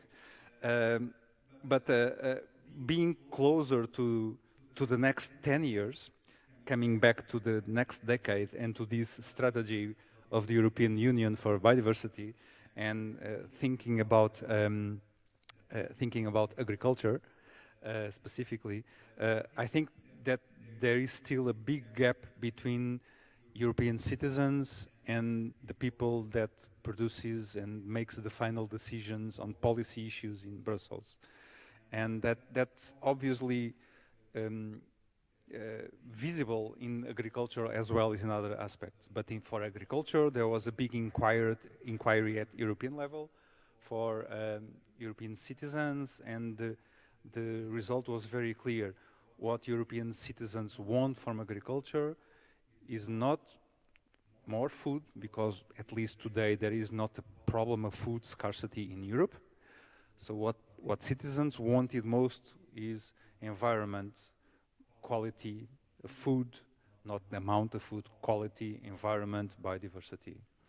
And myself as a scientist, with a group of other colleagues from other countries in Europe, we made an overview and a strong criticism on the current agricultural policy. And a group of more than 3,000 scientists signed a letter that was sent to the different commissioners in Europe. The Commissioner of Environment, we had a meeting with the Commissioner of Environment, a meeting with the Commissioner of Agriculture, we had a meeting with Vice President Timmermans, and they were all supportive of our ideas. But in particular, the Commissioner for Agriculture made it very clear that the lobbies that he suffered were very strong, and so the lobbies of the big farmers associations, the lobbies from the industry that produces pesticides and fertilizers, those are the voices affecting the decisions, still affecting the decisions in Brussels. So I don't know if it is a matter of how we vote, when we vote for the parliament, I don't know, but I'm sure the solution, I'm sure there is a gap between what the average European citizens wants from the common agricultural policy and what is being decided in Brussels for the next 10 years. And of course, a EU biodiversity strategy has to grab to the European agricultural policy, because it is a major driver in the continent that has lots of semi-natural landscapes that were farmed for centuries or millennia. But that's a big problem, because my feeling is that the people in the agricultural DG suffer a lot, lobby, and so the final decisions are still far from our aim of biodiversity targets and the high nature value farmland. So I think the agricultural policy is key for the next 10 years, and that what we want from the policy, what most of us want from the agricultural policy, is not what will be decided. That's my fear. Okay, it seems that common agriculture policy is really an issue to tackle a more equitable world. So for this to happen, is the rewilding idea may give a significant contribution for this? So is there any kind of compensation between the concept of restoring nature and the concept of living space for a more equitable world? Addressing equity, both economic equity and equity in access to resources is one of the fundamental challenges of our societies. It's also not a very novel challenge, to refer to your comment before on what is the novelty of the ideas. Although all these three ideas that we mentioned before, the idea of the biosphere as public goods or biodiversity as public goods is only 30 years old. The idea of high natural value farmland is only around 20 years old, and rewilding was completely an apocryphal idea in Europe until about 8 years ago. So these are not concepts that have been around for, let's say, many decades. And so there is a lot of novelty on some of these concepts. But as equity is an old challenge, sustainability is an old challenge for our society. We have a very complex challenge of a population that has been growing, as Miguel said this morning, adding a million individuals every decade. Right now, I'm sorry, a billion, 1,000 million in Portuguese and a billion in English or Anglo-Saxonic language. So a billion every decade, an increase in consumption of natural resources, of energy, for instance, and the environmental impacts are very proportional to the energy that societies consume. Growing economies, and a finite planet. And this is a huge challenge that has been becoming more and more urgent. And of course, equity and how you address equity has to be part of the solution. It cannot be a part of the problem, it has to be transformed in part of the solution. And rewilding, although not targeting necessarily equity, can be included in solutions that target a more equitable distribution of resources. Many of the areas that we are proposing that could go into rewilding are areas that are being abandoned by a variety of reasons, from marginal productivity to lack of access to modern services and health services, education services, so isolation. We can make these areas for better living by, instead of trying to keep them as museums and keeping them as they were in the past. And we have done some research on this, and most people don't want to be kept in a museum. If you ask and interview people and ask what they want to do, they don't want to be in a museum.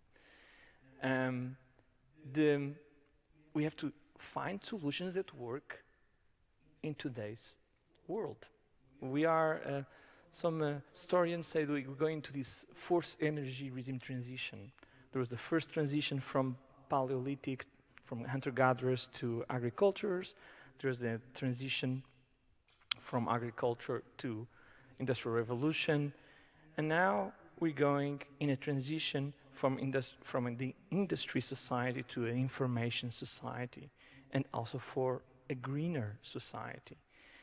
And we have to think about how these landscapes can be managed in ways that are equitable, where people there are not left behind, but that we don't imprison them in how they were living 200 years ago or 100 years ago. We have to look at how they want to live in the next century. And this requires really thinking outside the box and thinking in novel ways. And that's what many of the initiatives with Rewilding are trying to do, is trying to do it in a different way from what has been done until now, that has been a very static approach of conserving things as they were. And in Rewilding, I think how things could be if you leave a bit more space for nature. Okay, so I have the idea that the reason for the biodiversity to have some new position on the political agenda is due to this global tragedy, as Paulo said. So we are pressured by, we are scared about what is supposed to happen in the near future regarding not only the climate crisis, the ecological crisis, but also the economic crisis.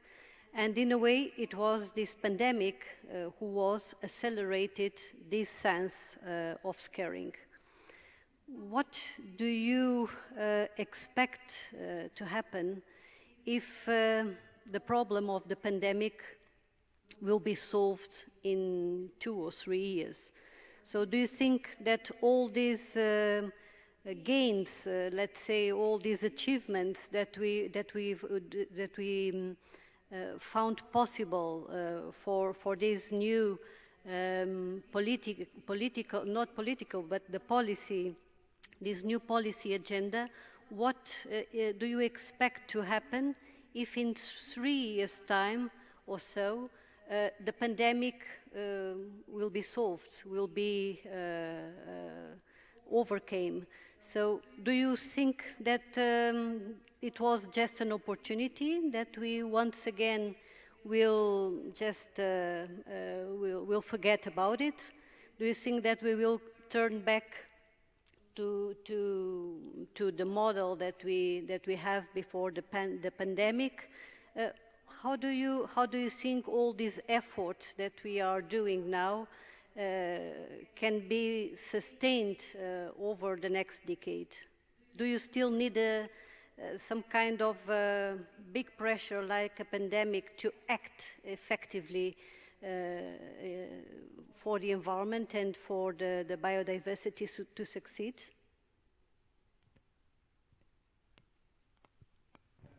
Usually, for a society to move, to change, you need a big pressure, you need a big crisis to change. We only have the Society of Nations after the First World War. We have United Nations because we have the Second World War. And what pandemics could bring for the new century is the feeling that the things that we give value today do not have the value that we give to them. That there are other things like nature, like the work of nature, for example, that should have more value than the commodities that we produce. Okay? Because we start to understand, because we have to live with this, we cannot be friends and make because we depend on this. The feeling of, for me, the most important is to question something that for us before was not questionable. We consider this as granted, and this is not granted. For me, without rethinking the concept of wealth creation, the concept of value, that of course, because it's a common, depends on the also recognition of a common without borders, we will not move, we will not change, because we still acting and organized as we was on the last century. We're talking about new things that implies new thinking, new structural organization, and so on.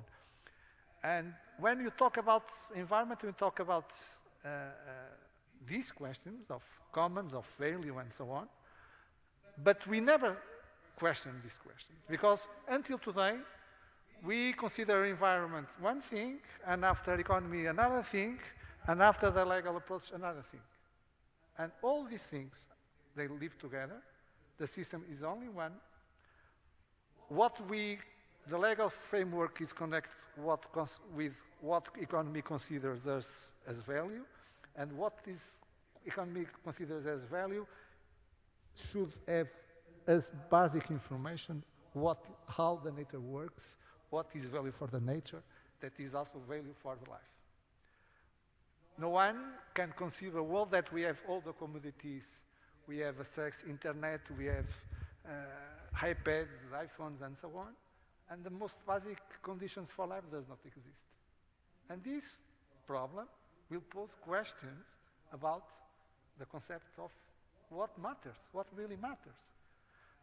And for me, the pandemics and the environmental crisis are the big opportunity to make one civilizational evolution, as we made with the First World War, the Second World War. The motive for a third evolution is this one. The great question is, are we able to do it or not? Okay, because this is not a war. This is more complex than a war like the Second World War. For me, is to see if we make the conceptual evolution that is needed to address this in a collective way as a global organized society. This is the question that pandemics and climate crisis pose to us in this time. Yes, I would expect you responding in this way, because of course you are the ones who think more or less the same way to many of us here today. What I would like also to make some reflection is what we expect about the rest of the society, about the society who is not aware of the same problems and the gravity of the problems that we know about. So this is where my concern is, because 30 years ago it was absolutely clear that many actors, world decision makers, big companies, 30 years ago or even more, they were already aware of these exactly the same concerns. But during 30 years, it seems that we didn't act enough. So my question is not about our own opinion as people who are very much within this kind of thinking and either more academic or more practice, but we know we are talking about a big problem, and we need to afford this problem with a big action. My concern is about the rest of the society. So if we can give some contribution on how do you expect the rest of the society to react on this call for action, it would be not only important for us, but for those who are hearing us. So, Enrique, would you like to say something about that?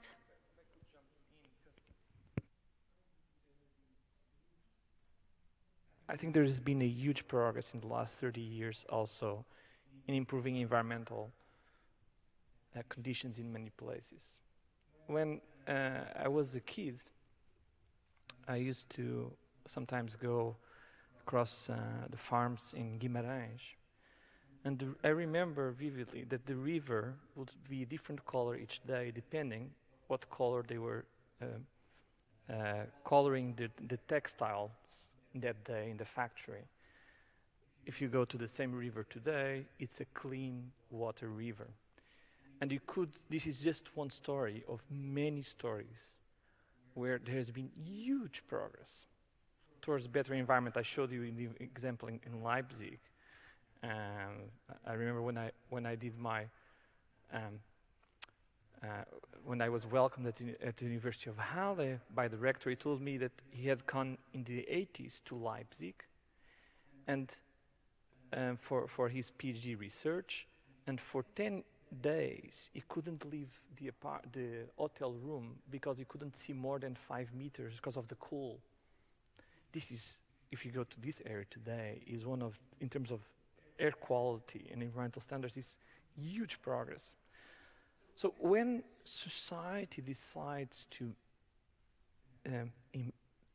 take action, and it does it based on the best available science, huge progress can be made. What is the lesson from the pandemic? What can we do from the pandemic? First, I think the pandemic is a disaster. I'm not happy at all that we reduce the climate emission, the greenhouse gas emissions because of the pandemic. I think this is a disaster. The pandemic is a disaster. There's been over 1 million deaths that we know, and we are still in the beginning. But as any disaster, what can we learn from it? Yeah? And in reality, I think we are learning some things, and that I hope that we will hold to them. It's not that there is the challenge that everything can go back as it was before, But I think there are some things that we'll learn. For instance, that when we give more space to nature, nature comes back. This has been seen in many places around the world where you have wildlife coming back because people were less present or there was less cars in the streets. And so I think people will think about how could our society, our world be different if we had a bit more space for nature? Can we do less travel for meetings using technologies like video conference? I think some of that will stay. I think we are now much more used to do video conference, and that will have a positive impact. Why to go for a meeting of an hour and travel hundreds of kilometers if you can do it efficiently by video conference? I think there will be a genuine change there. Other things may be harder. Some part of the suppression, for instance, in global travel, has been by impacting tourism. Will people stop going to faraway places now after the pandemic? I have doubts about that. Yeah. So I think there are some things that we can learn and improve, but other things will return to how they were before. Yes, please, Francisco.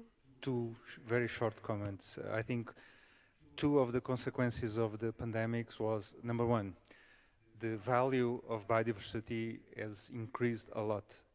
And in a city, the value of urban green areas in cities, I believe, has been strongly improved. And probably, I guess, the price of housing in the near future will more strongly reflect the location in relation to urban green areas. And so that's my first one. Second one, I think the pandemics raised even more the concern what people assume as food security, which I think it's more food sovereignty, but that doesn't matter. So the concept, the idea of if there is a Armageddon coming, I can drive 40 kilometers to buy potatoes and cabbage, or I know this guy that can bring them directly in a small circuit chain rather than relying on big supermarkets. It's something that also raised people's awareness of the value of high nature value farmland and farmland near cities in peri-urban areas. And so I think for the people living in the city, the valuation of biodiversity is a result of the pandemics.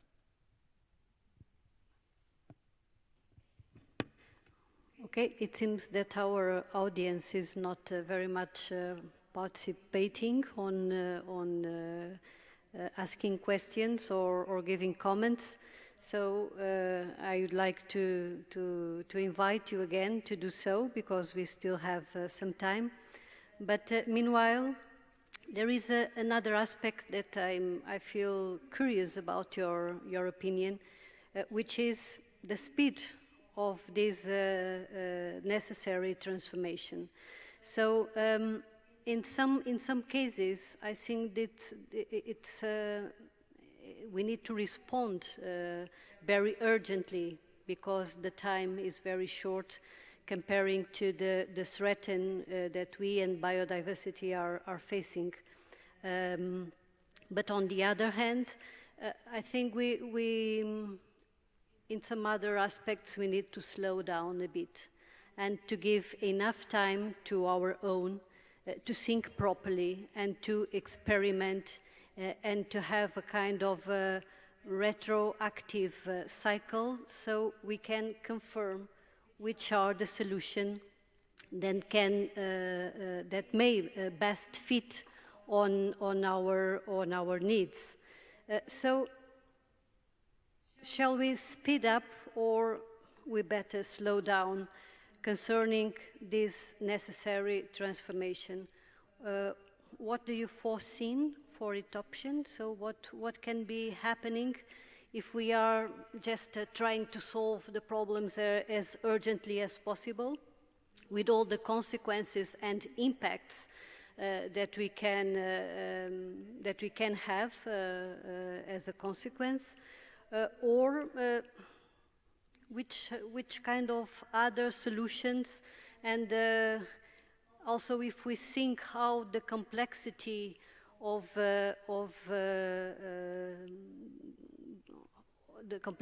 the society dealing with these factors, environmental dimension, biodiversity, economy, equity.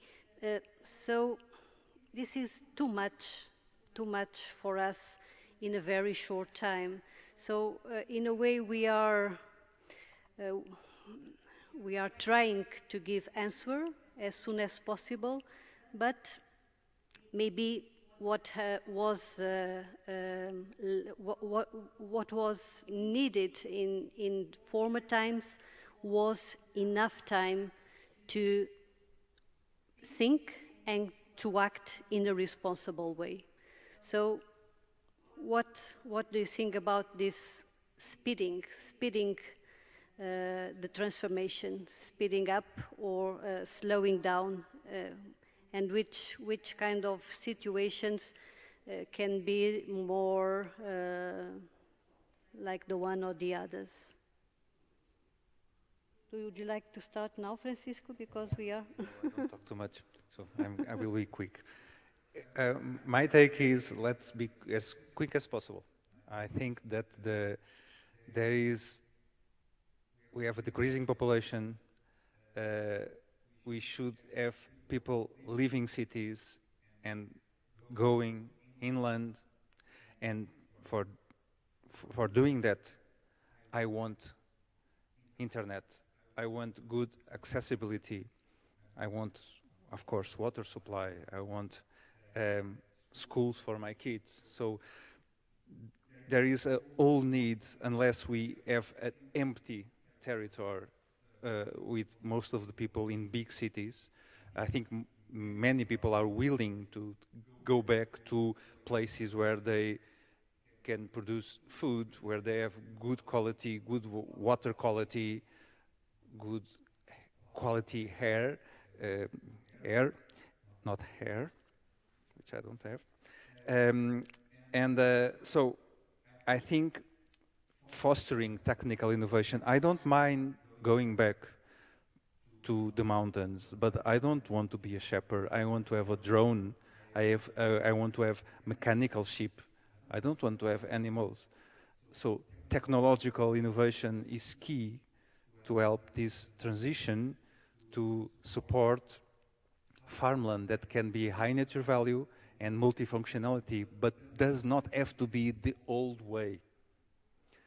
So yes, I would speed up. Okay. Do you slow down something, or you are on the speeding wave? Let me, I like very much one intervention of Miguel Araújo when he said, we have the goals to stop the loss of biodiversity in 2010, we didn't achieve, 2020 we didn't achieve. What is the reason to believe that we will achieve in 2030? This is a big question. And I like very much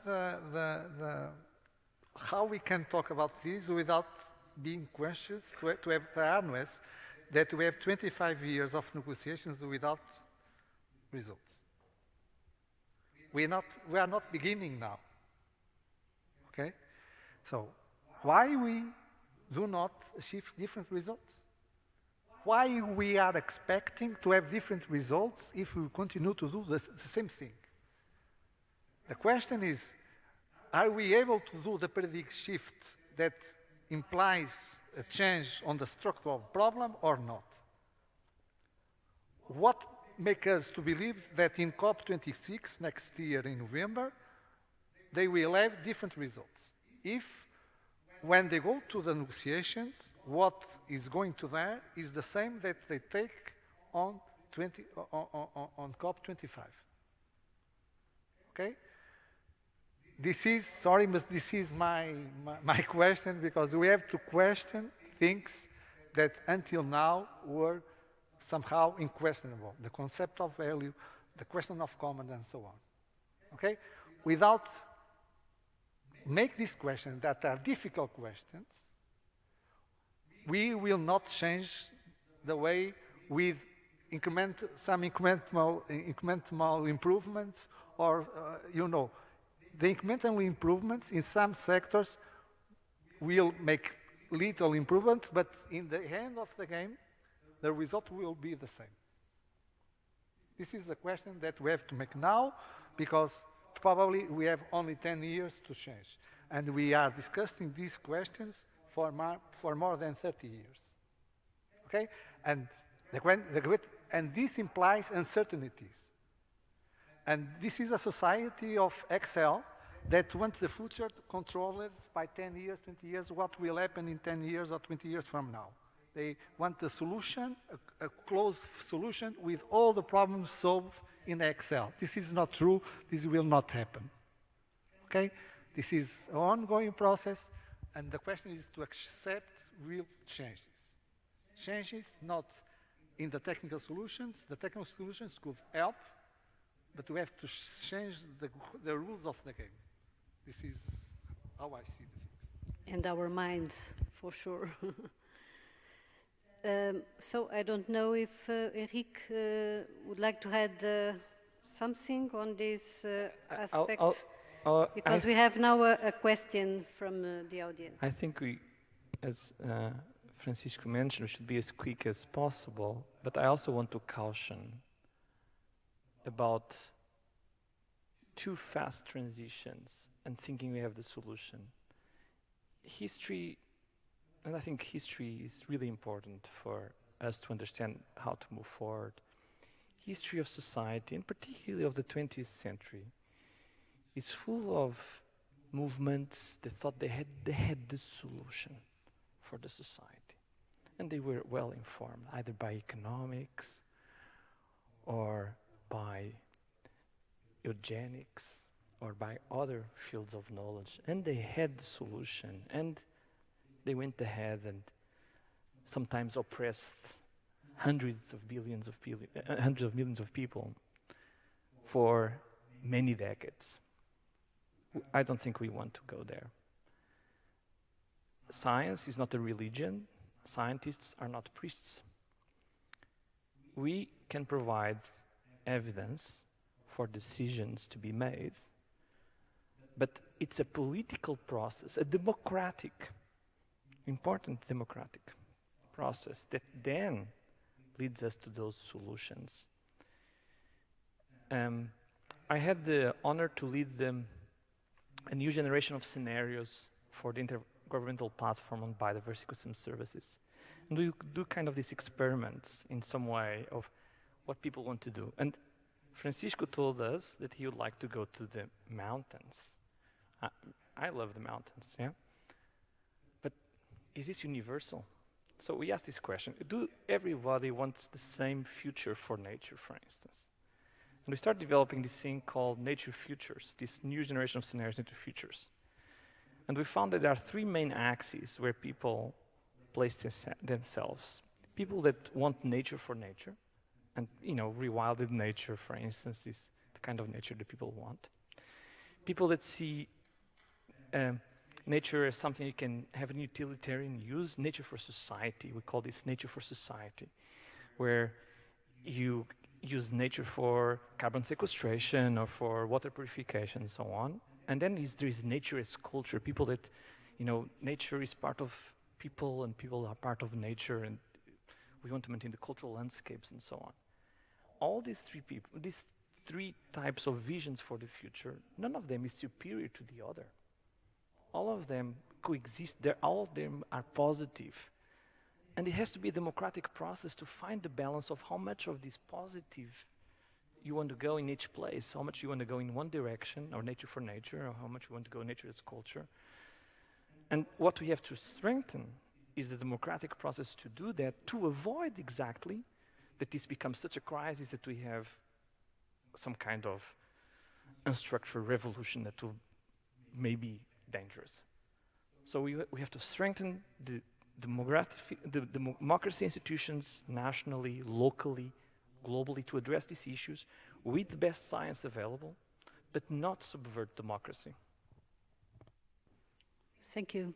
So we have now 10 minutes before ending this round table, and we have two questions. So one, it was by David Avelar, and he asks, how do you see the potential role of community-supported agriculture as a solution to the problems we are facing? And the second question is by Carlos Teixeira. Maybe we can combine both. The question is, thinking specifically about Portugal, if you could choose one immediate measure that the government could or should implement next year, favoring biodiversity, which measure would you choose? So, first question, how do you see the potential role of community-supported agriculture as a solution to the problems we are facing? It seems that you may answer. No, I'm not an agriculture expert, but so to reply to the question, it would be good to clarify what do you assume as a community-based agriculture. I can try to, if the idea is this concept of what some call food sovereignty. So it's people focus. So it is not having policymakers or governments deciding how to organize and what to produce, but leaving that action to citizens at local or regional scales. I don't have, if that is the case, I don't have a clear opinion about it. I think it's one of the ways of, in particular, in the scenario of potential collapse, if we reach that scenario, it could be a way of organization that could be reassuring for people. I guess it's one of the plausible scenarios, one of the most negative scenarios, if by chance we need to adopt that scenario. But I think it can be a good alternative. My main concern is that for these people to be supported, there is a lot of bureaucracy, a lot of policy barriers, because, for example, many of the people that are willing to participate in experiments, agricultural experiments, including other colleagues, they are not even eligible as farmers, so they cannot have access to farming subsidies from the Commission. So I think that's one of the problems. I think, I don't remember, but maybe 1/3 of the farmers in high nature value farmland are not eligible as farmers. So they are not recognized as farmers by the European Union for the purposes of being eligible for getting subsidies. Note that agricultural subsidies are only part of the solution. They are a very important part, but other things like technological development and knowledge transfer, education are also very important. So I don't have a clear view on this community level organization of a food production system, but that's it's as most things in life. I see pros and cons on it. Okay, so we have now almost 5 minutes, and I think it would be nice to have some reflection on what is going on in Portugal. So the second question was exactly if we could define a priority for an immediate measure for the government to implement next year, what could it be? Do you have any kind of a recipe for the prior measure to be effective in the country? For example, to start the process of giving value to the work of nature, there are already one project about the payment of ecosystems in Portugal. It's a pilot project. This payment could have different solutions. And one of them that is easy to start is some system of tax credits for the owners of ecosystems that now only have obligations. Someone that has a territory inside a natural park only have obligations, does not have compensations by the rest of society for the services that is providing to society inside the natural park, for example. Okay, this is a system of penalties. To be owner of a territory inside a natural park is a mess in this moment. You have no advantage on this. For example, to have a system of tax credits or receiving ecosystem payments to start the process of giving value to the nature, to the ecosystem, will not emerge from one day to the other. It will be a process, an ongoing process.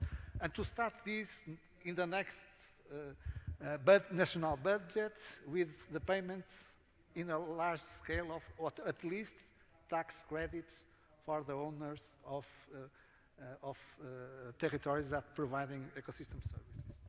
Okay, so remunerating the landowners or the land managers, or okay, so yes. Yes, now Enrique, please. What would be your big proposal? I mentioned this afternoon that the European Union strategy, biodiversity strategy for 2030 has a very ambitious objective. That is to have 10% of area of land and sea strictly protected in Europe. In Portugal, that area is well below 1% in the land and close to 0% in the coast or the ocean. I think we have here a huge challenge ahead on how we're going to do this, and it's better that we start moving forward on that and get a dialogue with all the stakeholders. And how can we do that? What kind of what places, in what ways, what kind of benefits we can get, what kind of payments for ecosystem services we can implement, and so on. It's a big challenge, and looking forward to the next 10 years in this challenge in Europe. Thank you. So, the last proposal for you. Yeah, coming back to the agricultural sector, my proposal would be change what you eat and select carefully at the supermarket, and that's the beginning of a big change. You may know that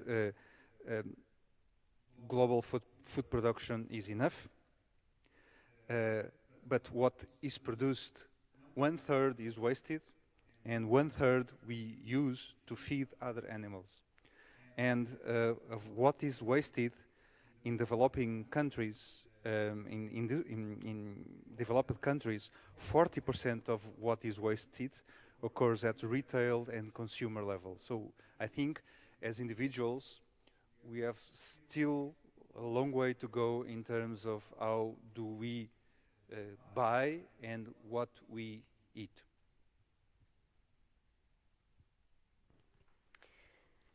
Okay, so I think we will finish now. Thank you a lot. It was a great pleasure to have you in this round table, and I'm quite sure that all your contributions were very useful for everyone who is listening this session. I think also that many solutions came up, many other possibilities to be developed further in other contexts, in other days. But I think just before ending, I would like to say that we are not able to define solutions in an isolated way. So we absolutely need to work together more and more, and to assume this idea of deciding or decision making, and which also implies co-management if we really want to go towards an equitable world. So I think it was very clear during the day that this interdisciplinarity within the biodiversity topic is really big, and we only can afford if we can combine it in a co-management process. So, once again, thank you a lot, and we will keep on discussing these and other topics during the week, the Green Week in Lisbon. Thank you.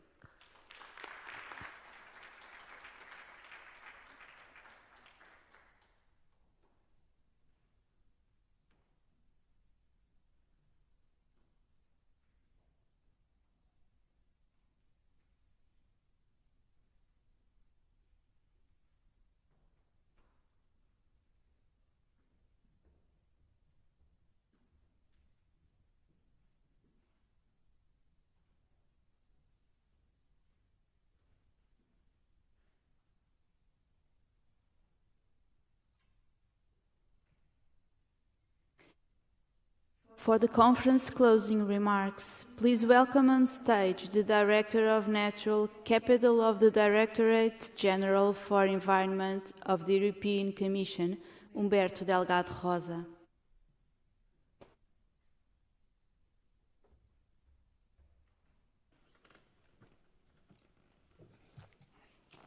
Good afternoon. A big pleasure to be in my own city speaking about diversity when Lisbon is the green capital of the EU. And actually we are doing in the middle of a pandemic, it's getting worse, while the EU biodiversity strategy for 2030 was approved amidst the pandemics in May. And I honestly think, and I'm proud to say it actually, that it's probably the most ambitious strategy on biodiversity that the world has ever seen. So we could ask ourselves, how come? How come we come to 2020 with the EU making the environment, biodiversity, climate also, of course, a big priority? Well, yesterday I've tried to find some inspiration on this question, seeing the latest film by David Attenborough that was already referred to today. By the way, this reminds me, once the British ambassador in Lisbon was telling me that in the UK, the order of hierarchy was God, there's Sir David Attenborough, then the Queen. So I thought to go to someone as close as God as possible to understand what happened. And a life in our planet that I've seen only yesterday is a very vivid testimony of an extraordinary life of 93 years, as you know, of someone that has really seen nature everywhere. And the reality it depicts is really sad. And it actually made me sad because, you know, in these 60 years I have of life, grossly half of the nature that was back there in 1960 when I was born is now destroyed. As simple as that. So in a way, when we see these figures, 96% of vertebrate biomass nowadays on Earth is humans and livestock, 4% is all the rest, from elephants to seals to mice, or that 60% of wild populations of vertebrates have diminished or were lost in these last decades. It is really a sense of we heard it today also, a tragedy, a catastrophe. But it's not a catastrophe for the planet. The planet has endured worse than this in other mass extinctions. It just takes some millions of years to get biodiversity back, a different biodiversity. The issue is we don't really have millions of years to wait as humans, do we? So it is really a tragedy for humans. First and foremost, for the beauty, the wonder of this diversity that it offers so many of us. And for those of us, and I think I suffer a bit of that illness, which are born with a bit of biophilia, as Edward Wilson called it, that we do happen to like nature. It's a really tragedy just in itself to have a poorer world. But it's in fact, from another angle, and that was clearly explained today, it's a tragedy for humans from their strict interest and dependence of what nature provides, and cannot be provided by technology. We'll never have technology to provide us the water, the soil, the air, the food, the fiber that we depend on. So we should not at all take lightly this fact that our action in this planet brought us a lot of progress, but it was at the expense of the biosphere. And we depend on the biosphere. So there's something here really very wrong. And actually that was said today before in other forms. Natural capital, which is nature, if you want, biodiversity, water, soil, air, is the bedrock of our economy and of our society. Actually, and we've seen a slide today, I think it was Helena Freitas, this famous slide that depicts the Sustainable Development Goals in layers. So we learn from that graph that sustainable development is not composed of 3 pillars, no. It's composed of 3 layers, and there's only one candidate for the underlying layer of the other layers, and that's the biosphere, again, upon which you can build a society, upon which you can build an economy. So we will not be able to live and prosper without the full range of these services that ecosystems provide to us, and that were very clearly spelled out today, that from pollination to water, soil protection, the carbon cycle, flood control, and so forth. So the topic, this tragedy, it's essential for the economy to begin with.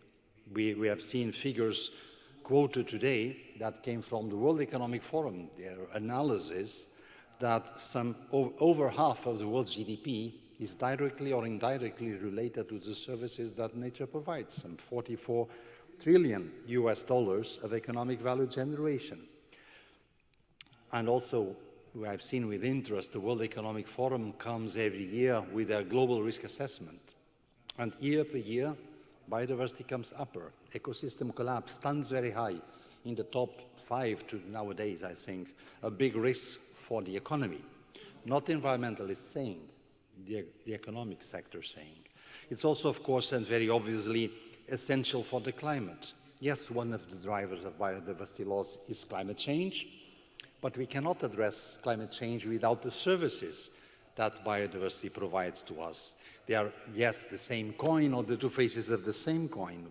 We need the carbon sink effect. We have a wonderful technology to remove CO2 from the atmosphere. It's called photosynthesis. It evolved during millions of years. I don't think we have nothing better in our laboratories to do it for us, unfortunately. And we also need biodiversity and nature to adapt to climate change and stand the impacts of extreme weather events. And with this said, of course, if it's essential for the economy, it's essential for the recovery. Any due recovery plan should have the word biodiversity inside. Go and check for your member state.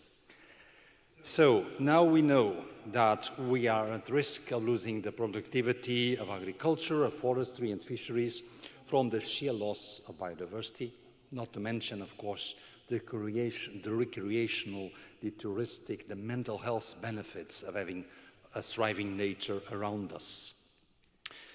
And this was also spelled out today, which is it's essential for health, you know, because it's not only these pandemics that have an origin in the mismanagement of nature or in human encroachment in natural habitats and less wild populations that should buffer us against zoonotic diseases as COVID-19. We had others in the past. Ebola was one, SARS 2, etc. So more will come if we keep destroying nature. So in a way, you know, I think it was Roxholm in Sweden that said, for long, nature has been buffering us against many impacts. Since the great acceleration that came in the 50s, we have imposed on it. noticeably one example, oceans absorbing the heat. But nowadays, that buffering capacity is not exhausted, but invoices are coming. Coral bleaching, for instance, is one of them. So we are now facing the consequences more and more from loss of pollinators to reduced carbon, reduced fish stocks, or to the loss of forests everywhere. We are seeing these invoices coming. Now, one thing also should also say, that's also in David Attenborough's film, doomsaying will not solve it out for us. If we all say this will all be a catastrophe, well, I go and grab a beer, don't I? What can I do? I need some message of hope for a political message or program to be valid. So is there an avenue of hope for biodiversity? Yes, there is. And my preferred word for it is called restoration. When we extinguish species, we won't get them back. But while they're not extinct, we can bring nature in quality and quantity back. This is restoration. That we will have a UN decade of restoration, because it's indeed what can bring back nature into our lives. Or to use words of Attenborough again, making the world, and Europe, by the way, wilder again, because we have reduced too much of wilderness around us, and we need it. This is where I think the biodiversity strategy, the EU biodiversity strategy for 2030 is strong and meaningful and hopefully influentially for the global stage, because we aim to indeed protect more EU land and sea, up to 30%. This very difficult task that Enrique Miguel Pereira told us about, 10% strict protection, because science tells us not less is needed for us to allow room for nature to come back, including carbon-rich ecosystems as our remaining primary forests, wetlands, peatlands. We also want more quantification of our targets, and we will come next year with the first ever legally binding targets for nature restoration in the EU, quantified. We've heard about agriculture. Yeah, we want to reduce pressures in agriculture, reduce pesticides, excess fertilization. We want to bring back nature in the agricultural lands through more landscape features that were lost in many places in Europe. This will bring us back pollinators and reverse their decline. We want to look to the soil as an ecosystem and not as an amorph and passive entity out there that feeds us. We must restore soil as ecosystems. We need more quantity, quality, and resilience of our forests, as Portugal dramatically knows from the mega fires we face nowadays, including for mismanagement of the ecosystem to begin with, and also climate change. We need to reduce the pressures on the marine ecosystem, including from damaging fishing practices, and we need to restore ecosystems also in the ocean. We need to restore free-flowing rivers, as the biodiversity strategy suggests, including through removing barriers that in many rivers are there obsolete or doing more damage than good. We need to restore freshwater ecosystems.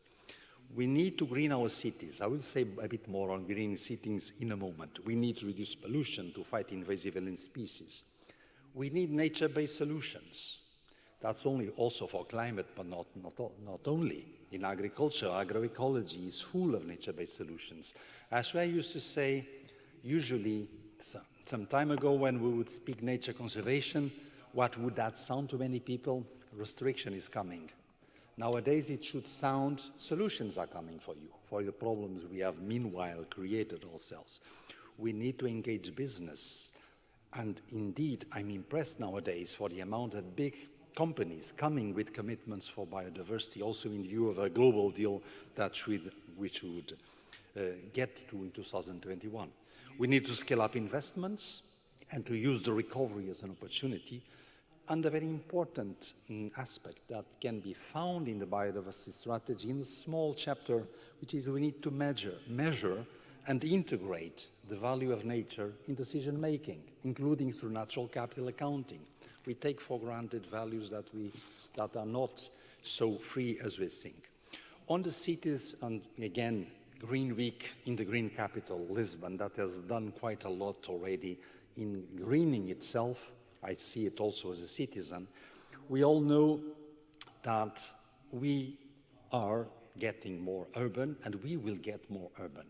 And I've seen that can be seen from the angle of a threat, more artificialization of the world, but there's also an opportunity to grasp from us getting more urban, because in spite of that artificialization, first you can get the efficiency on management of waste, of water, of resources, of energy, and then you can make cities full of nature. There's a lot of nature in cities already nowadays. Natura 2000, you find it in European cities already nearby.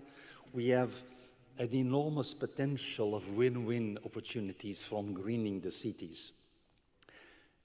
And its urban dwellers happen to love nature, actually, because they don't have a lot of it. So if you think of green rooftops, green walls and parks in the cities, that's one of the big bets that we will also want to bring in from these several benefits it can bring us.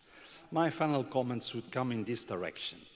It's very clear, I think, for anyone minimally informed that we need to take action on nature and biodiversity, to protect it, to restore it for our own sake, because there are many multiple interlinked benefits, jobs, raw materials, wealth, tackling climate change, enriching our lives, providing us food, protecting us from pandemics and so forth. So it's really true that nature is our best ally, but we have been fighting it. We have not been working with nature. It's time to do it. Now I've seen some discussion, interesting discussion in all this day on how can we promote change? What can happen? There's first one thought I would bring to you. You know, Portugal was in deep financial crisis a few years ago, and then the debate went around, there's no alternative, the TINA effect. And every time I heard that, I said, well, in environment, there's really no alternative. So the first thought is, we will get to a balance between destruction and restoring, because when we really suffer, we finally act. The whole issue is how much destruction will come. What we need to avoid that we get to a really dramatic situation of only 1% of wilderness left in the world and then we act. We should avoid that. We have, what, 30-35% of wilderness. Nowadays, it seems, well, the Green Deal is a step in the right direction, that's true. But now there's discussion, I've also listened to you, but in practice, will the Common Agriculture Policy follow the Green Deal? Big question mark, if you see the proposals coming from the Council and part of the European Parliament. We'll have to see about that. But my thought is, change needs what? Does it need governments to act, enlightened politicians, advanced business leaders, activists, journalists that say the real things to everyone, scientists? Well, one first thought is, people, I'm sorry, they don't change their worldviews from facts, or at least from facts only. It needs the facts, the knowledge, and it needs a keyword you've used also here in the panels, emotions. Now, nature triggers emotions. And the reason we have a Green Deal is because public opinion got an interest in climate to begin with, but not only climate. If you see the demonstrations of the youth, see their panels, and you'll find nature there. And I actually think that the emotions that people get, let's say, from extreme weather events, they also get from things that are very biological, very much nature, as a sea turtle entangled in plastic in the ocean, or the knowledge that bees and butterflies are not hitting the windows of our cars when we travel any longer because they are vanishing, or koalas burning in Australian forests, or walruses falling from cliffs because there's no ice left where they stand. This, in my view, is the fundamental issue. We need public opinion support, and the public moves through emotions and facts also. I think the Green Week is here to contribute to exactly this, and I hope this event will also help the EU take the role of helping to get some leadership by example on this massive recovery of nature that we need as humans to get. Umas palavras finais só para agradecer a todos os que me convidaram e que me trouxeram até aqui, desde logo a Câmara de Lisboa, o vereador Sá Fernandes, o presidente Medina, também o Miguel Araújo, que teve um papel na organização, e a Fundação Carlos Gulbenkian. Thank you very much.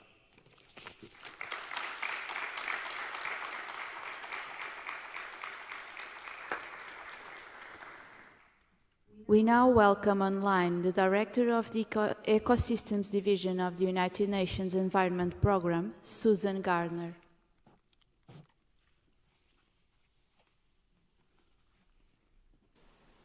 Well, thank you so much. It's a pleasure to have the opportunity to speak and provide some closing remarks today. We've heard so many extraordinary speakers already making the case for attention to biodiversity and its importance to our health, our economy, and our well-being. For example, Ruben Elano from the University of Coimbra compared global biodiversity to all the tiny parts on an Airbus jet plane. He said you'd notice only a small number of the very large parts, but that doesn't mean that you can assume that you don't need all of the rest of them. And in the case of biodiversity, the vast majority of species, we don't even know what they do. As Director Humberto Delgado Rosa noted, the speakers have highlighted two global challenges: climate and biodiversity.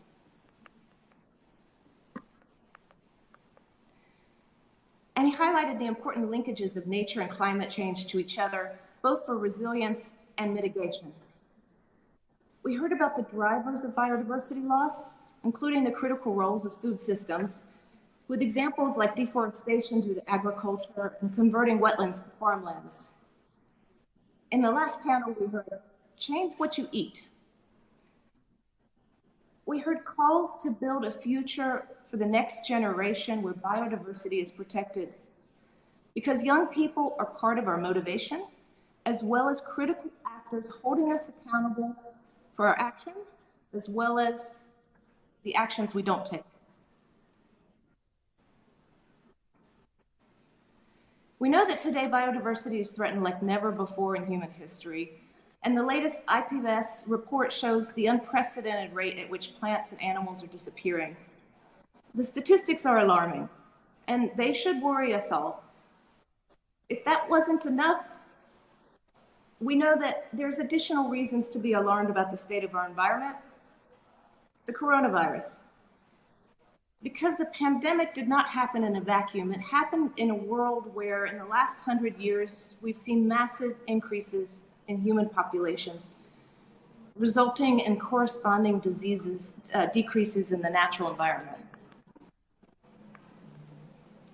The pandemic occurred in a world where in the last year, we lost nearly 12 million hectares of forest, more than 4 times the size of Belgium.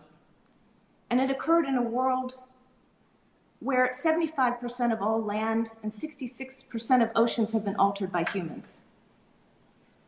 It's true, we don't know everything about where COVID originated, but we do know that all of this played a role.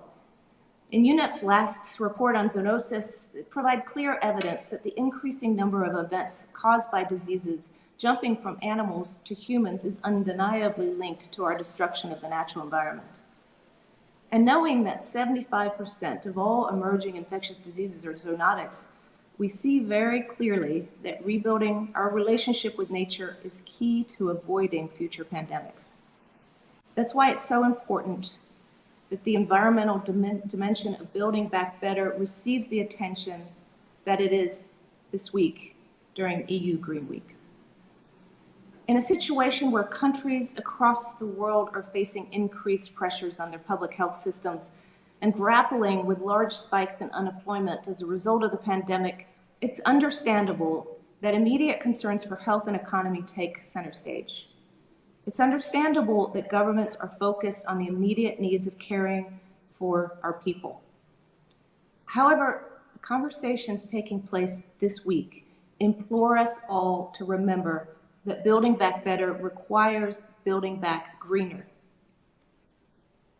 It is crucial that we don't lose sight of that. It's too easy to fall into the trap of feeling powerless about the future of the planet. But in reality, we have a great deal of personal and collective power.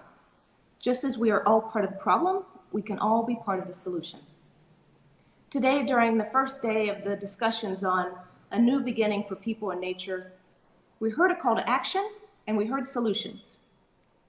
Emmanuel Gonzalez of the Oceano Azul Foundation showed us extraordinary images of life in the sea and reminded us that we don't have an excuse for ignorance. The science is clear. We have enough information to act, and we know what needs to be done. And earlier today, we heard praise for the European Green Deal and calls for everyone to join it. We heard enthusiasm for the EU biodiversity strategy and the post-2020 framework as roadmaps to address the drivers of biodiversity loss. And we heard calls for changing the structure of financial institutions to promote the right incentives, including better accounting for the value of natural capital.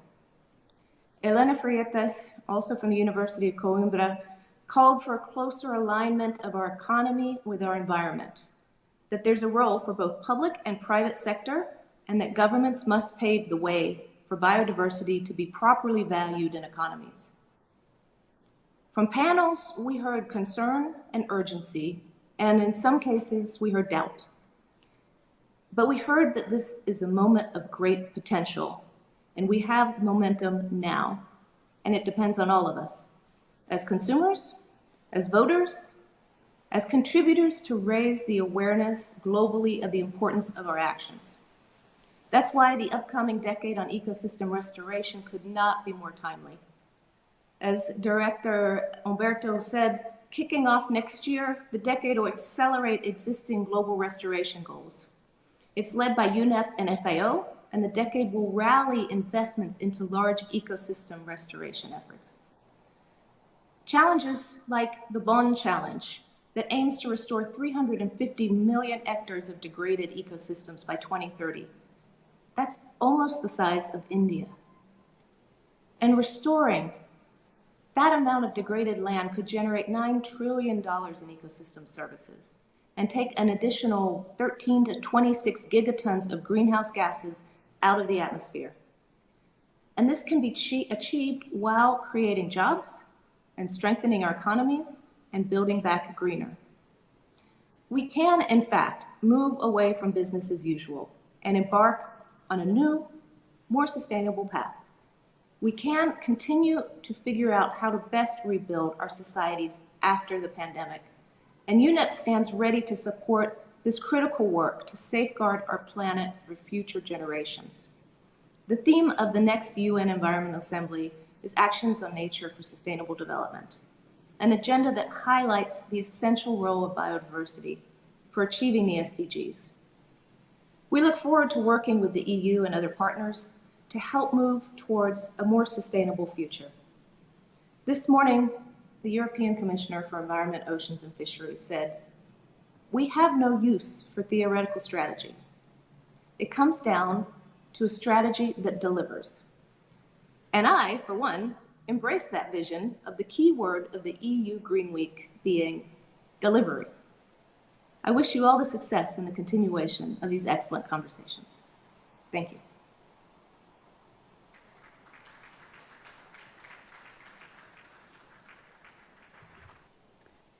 From the Secretariat of the Convention on Biological Diversity of the United Nations Environment Programme, please welcome online the Executive Secretary, Elizabeth Mrema.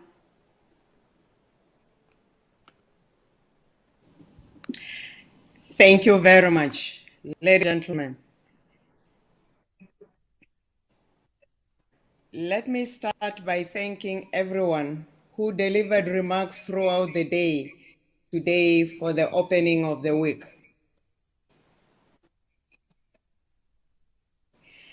The speakers today have captured the intention of the beginning for the people and nature. I also want to thank the European Union and the Commissioner for their strong support to the Convention on Biological Diversity and the action to work towards a future of life in harmony with nature. We stand here approaching the end of 2020. The year began with a phrase and call for action, super year for nature.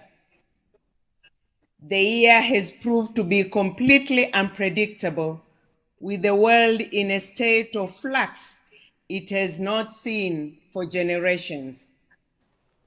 The ongoing COVID-19 pandemic has highlighted in a blatant way the importance of the relationship between people and nature, and has also been underlined through different speakers today. It reminds us all of the profound consequences of our own well-being and survival that can result from continued biodiversity loss and the degradation of ecosystem. 10 years ago, parties to the Convention on Biological Diversity gathered in Nagoya and adopted the strategic 11-2020 and its 20 Aichi biodiversity targets. Since then, governments and actors across the world have taken significant actions to address our present biodiversity crisis. Many of these actions have had meaningful impacts, and the world's biodiversity would have been in a much worse situation were it not for those efforts. However, the efforts and actions have not been sufficient. The world has not so far achieved the Aichi biodiversity targets expected to be met by the end of this year. According to our 5th edition of the Global Biodiversity Outlook published last month, none of the 20 Aichi biodiversity targets will be fully achieved. However, 6 targets have been partially achieved. Despite these encouraging signs, for instance, half of the national targets progress is being made, but not at the rate that will allow them to be met by the end of the year. 10% of the national targets show no significant progress, and consequently, we are not presently on track to achieve the 2050 vision of living in harmony with nature and the sustainable future that we want. Biodiversity is still declining at an unprecedented rate, and the pressures driving this decline are intensifying. This threatens the achievement of Sustainable Development Goals, 14 of which depends on biodiversity contribution. It will also undermine efforts to address climate change and clearly threatens human well-being. We need to act, and act now.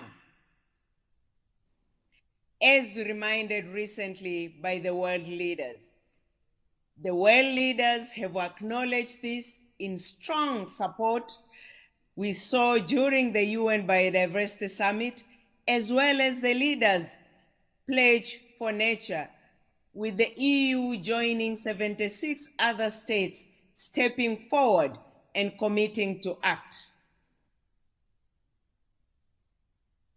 We have heard from the speakers today, and I'm certain we'll hear more during the coming days.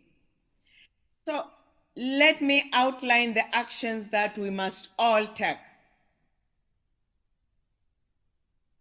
1.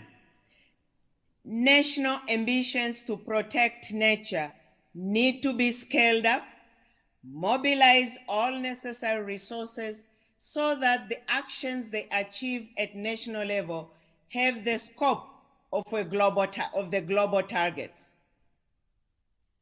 2. More work is needed to bring biodiversity in the center of decision making in all aspects of life, of government, of our economies, so that the root causes of biodiversity loss are addressed through whole of government, whole of society approach. And finally, we need to respect and learn solutions from nature to address the multiple challenges we face in achieving sustainable development, slowing climate change, and reversing biodiversity loss. These changes are needed in every aspect of people's relationship with nature. And as we prepare for the new post-2020 Global Biodiversity Framework to guide actions over the next decade, we must recommit to the long-term 2050 vision that was adopted in Nagoya in 2010. It remains as ever and perfectly fits within the broader aspiration outlined in the Sustainable Development Goals. We know that the 2050 vision remains achievable, but only if we work with transformative change, including through the changing of our behavior and our choices. This clearly means a shift away from business as usual across a range of human activities. We need transitions that recognize the value of biodiversity, the need to restore ecosystems on which all human activity depends, and the urgency of reducing the negative impacts of such activity. Actions need to be taken to land and forest, sustainable culture and food systems, a transition to fisheries and our oceans, changes to our cities and infrastructures, and ways to support freshwater, and many others. It is also clear that we need a sustainable climate action transition that employs nature solutions alongside a rapid phase out of fossil fuel use and subsidies to it to reduce the scale and impacts of climate change while providing positive benefits for biodiversity and other sustainable development goals. COVID-19 crisis has shown us that we need urgent biodiversity inclusive, one healthy transition, managing ecosystems, including agriculture and urban ecosystems, as well as the use of wildlife, and through integrated approach to promote healthy ecosystems and healthy people. As we emerge from the COVID crisis, the world hopes that better, greener future can follow based on human societies living in a healthy planet that supports healthy lives. We cannot return to the normal of yesterday. We need a new normal where we stop environmentally destructive practices and fully recognize that biodiversity is the foundation of human health and a foundational pillar for social and ecological resilience and intergenerational equity. To help ensure that we achieve this, the ambitious post-2020 Global Biodiversity Framework is more critical than ever. We have learned from past experiences.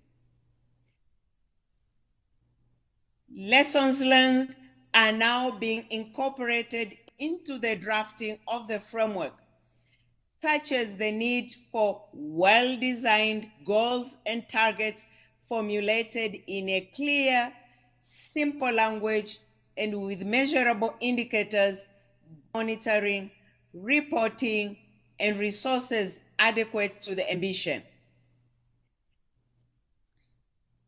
This is critical time for humanity.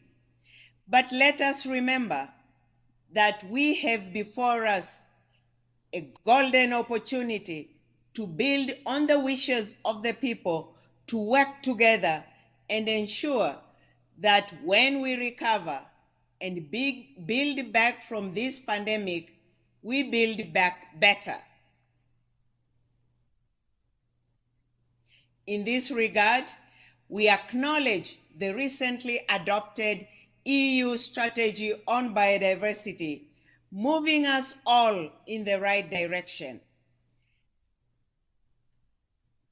It will put Europe's biodiversity on a path to recovery by 2030, with benefits for its people, the climate, and the planet.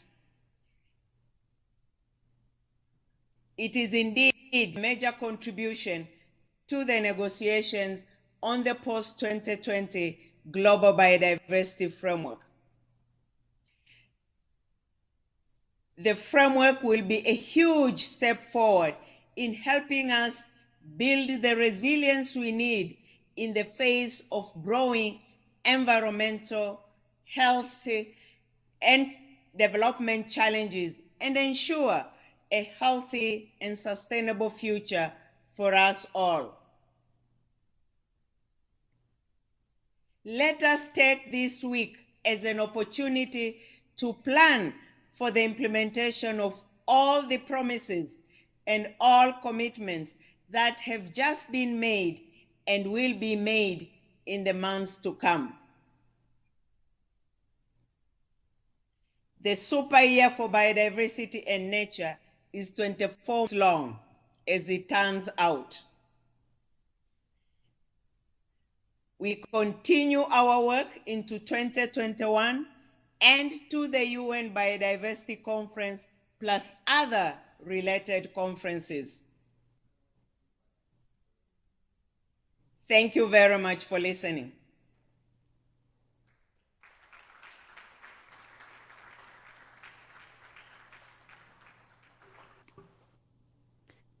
And now, to close the official opening conference of the European Green Week 2020, we call on stage the coordinator of the Lisbon European Green Capital 2020 and Deputy Mayor for Environment of Lisbon, José Sá Fernandes.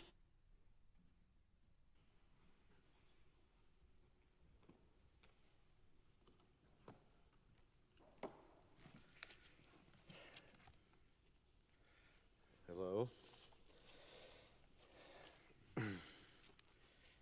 It's an honor that in the year Lisbon is the European Green Capital, we are hosting the Green Week this year focused in biodiversity. Thank you to the Gulbenkian Foundation. Thank you, Miguel Araújo. Thank you all. And thank you, Sofia, to help us to organize this event. I am a simple man. I listen to the scientists. I listen to citizens. I was elected, and my job is doing things. I am a simple man, but Lisbon is so proud of the road we have traveled to get here. Is the green one too? Yes. Let me show you how it all began in regard to biodiversity. I'm not speaking about energy, water, or so on. I'm speaking about biodiversity in Lisbon. We created a biodiversity plan. We were one of the first cities ever to have one. We are following 23 indicators. The final report will be announced this year, and we are going to make another plan to 2030.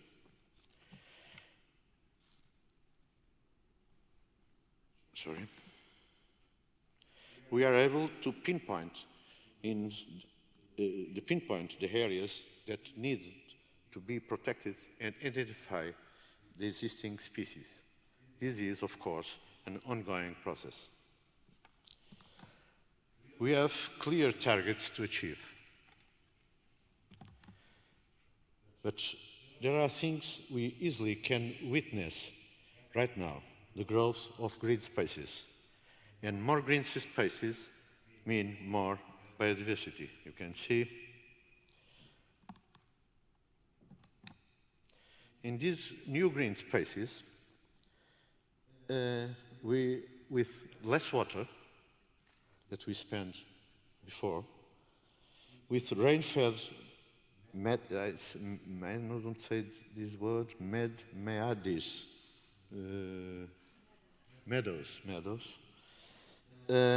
with natural-based solutions. Next year, with chips, Francisco can be a shepherd here in Lisbon, with restoration, with rewild spaces. In 2008, 100,000 houses in Lisbon dumped their sewage directly to the River Tejo. In that time, we did one of the city's most important works. It was redirecting that waste to the water treatment stations, whose effect is clear today on the river's biodiversity. It was a surprise then when the first dolphin returns in 2018. And we submitted the European Green Capital application to the Commission. And then, we were so happy to win. We did our work, and that was rewarded by the European Green Capital jury. Not because we are the best, but because of the progress you achieved in the last 12 years, and because of our vision for the future was recognized.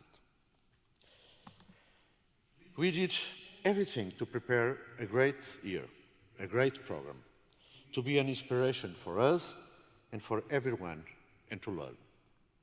We began the year with a symbolic national flag made from plastic waste recovered from the ocean. On the first day, we planted 20,000 trees with our citizens. And we brought everyone together with activities, with schools, universities, NGOs, business. And we are very strong. But then something changed, not just for us, but for the whole world, changing our lives completely.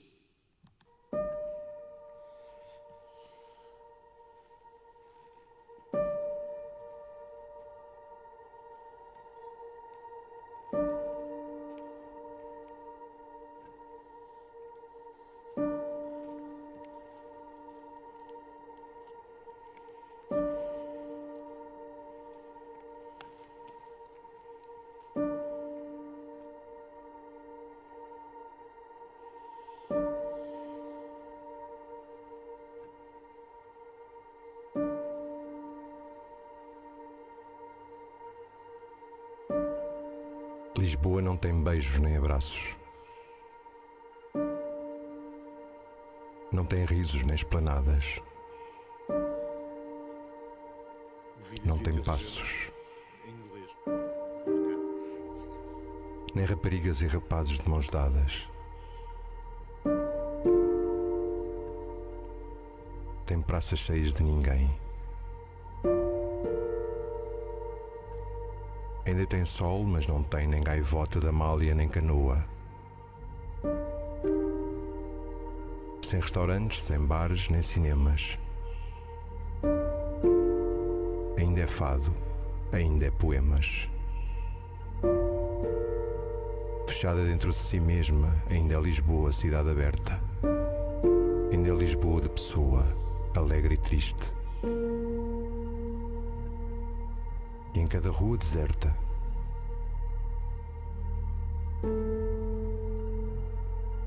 ainda resiste.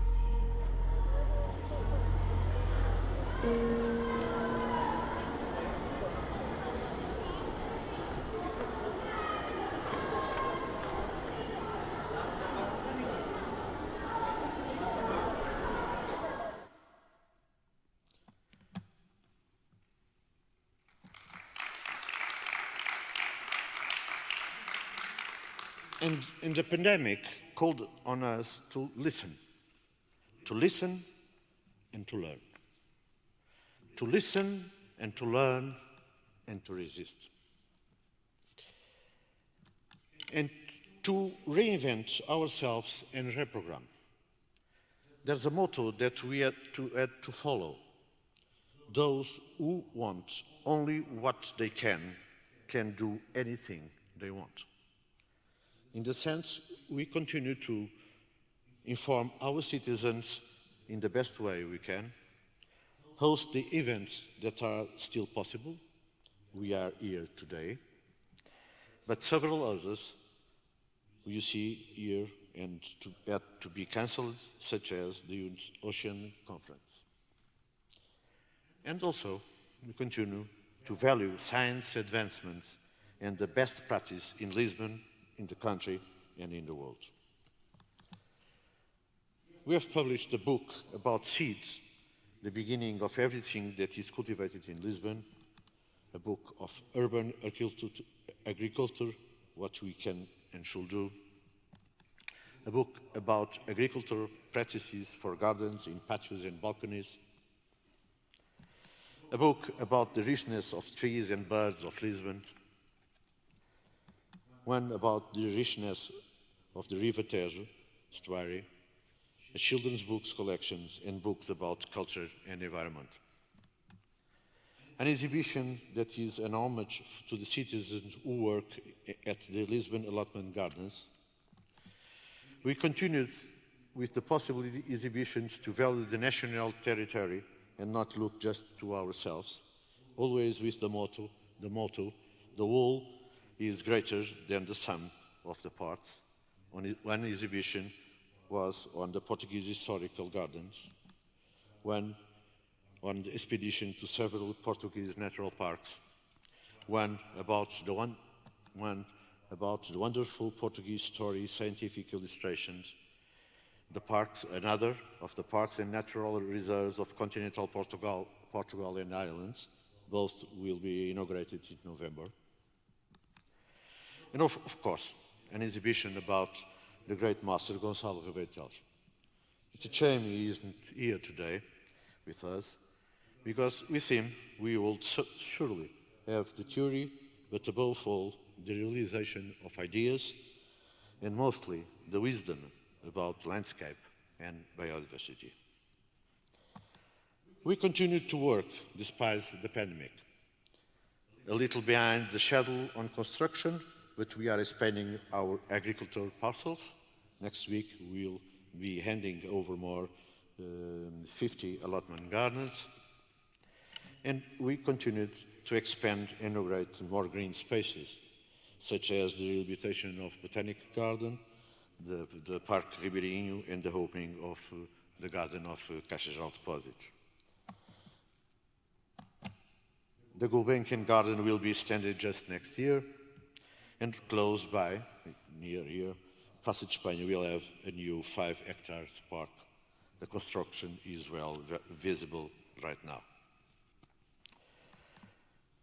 We also continue to value the work of the others. We did that in Ceia, Serra da Estrela, in Adanha Nova, in São João da Madeira, in Braga, and we are going to do in other places. We talk about biodiversity. You have to talk about food. Last Friday, we hosted a conference on the Mediterranean diet. But more importantly, in the theme about food, it's the knowledge about the territory. That allows us to connect agriculture with biodiversity, so that the examples given aren't only from abroad, so that the solutions are local, and so that we have the right tools to act. This isn't only about about broad concepts and general ideas. People must understand that we must find answers in our territory.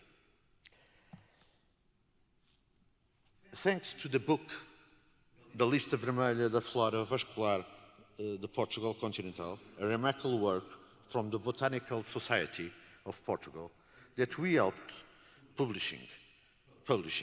Let's look at the following examples. But before, I want to give this book to Miguel, to the moderators, but Cristina have one, so to Humberto, because I think this is a very important tool to understand biodiversity in Portugal.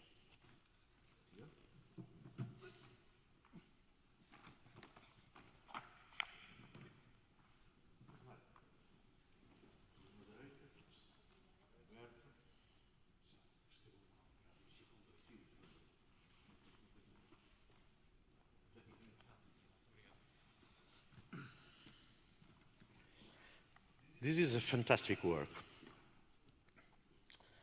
And I'm showing you two examples. They were given me to Professor Miguel Porto. He's a professor of botanic.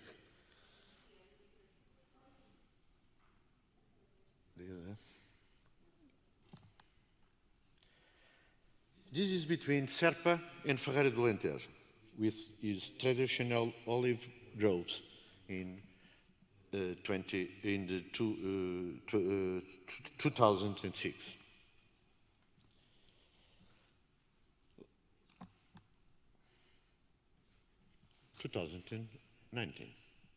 You see what is happening with the intensive olive growth. You are shocking? Maybe you will understand better with the following pictures.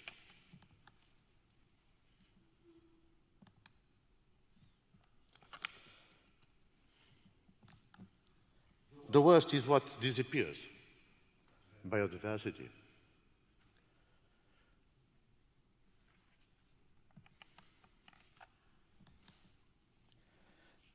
Linaria ricardi can be disappear for 2-3 years. It's endemic from this place. There are no place in the world with this plant. The same happens in other regions. Look, another example of the Barrocal algae. This picture is from 2017. Now is avocado there. Actually, it's avocado. Even for these dramatic examples, you have to find solutions. Maybe if we try smaller explorations in square, we can better understand how to be efficient and competitive without destroying biodiversity and landscape. I'm going to show you this again.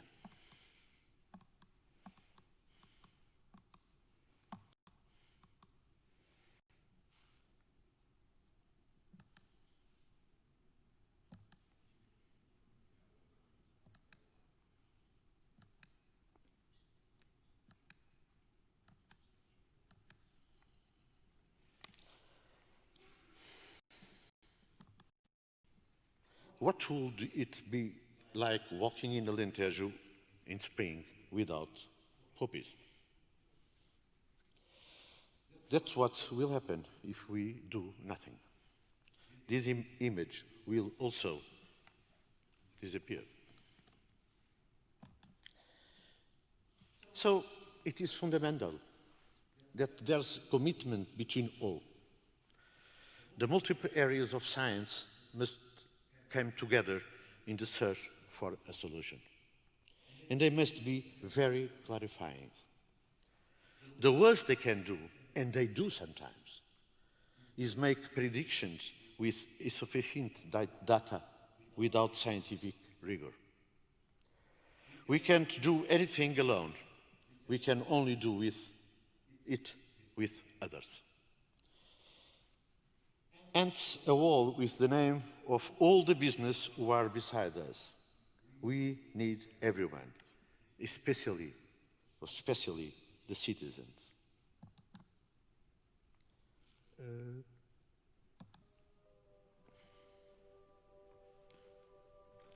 It's my hope.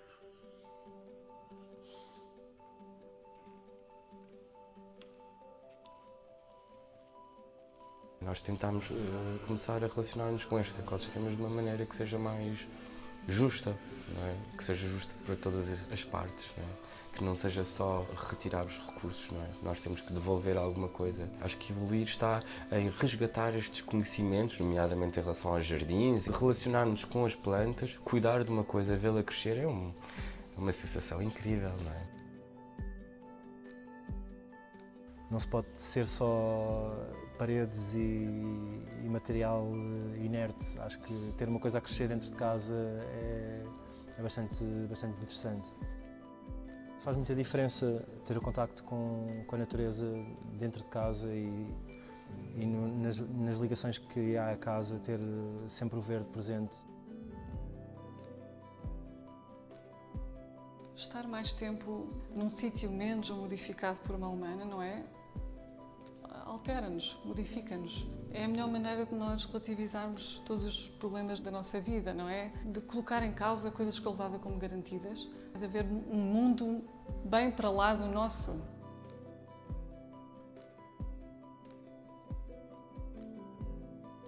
Porque o mar tem um grande problema, na minha opinião, que não ajuda ao mar, que é o mar está sempre azul e está sempre com um aspecto que está tudo bem.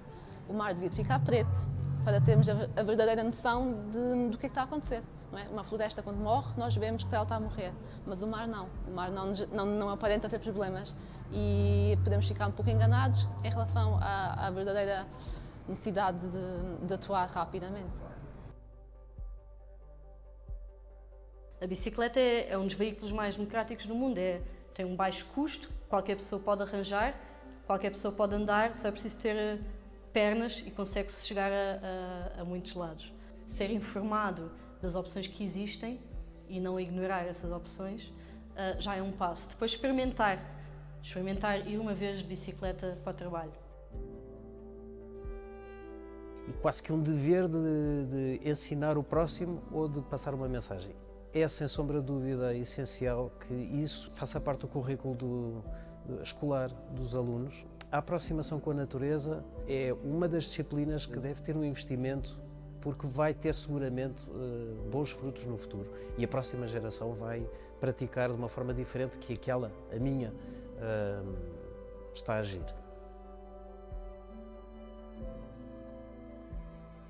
E acho que há muito trabalho por fazer e, portanto, qualquer iniciativa, de pequena a grande, pode mesmo fazer a diferença. Acho que temos que evoluir, mas tem que ser mesmo de uma forma consciente, e nós não podemos continuar com os nossos padrões de vida sem pensar nas consequências. Não é uma escolha, é imperativo evoluir e eu acho que evoluir, mas com uma consciência do que está à nossa volta e estarmos mais atentos, mais responsáveis.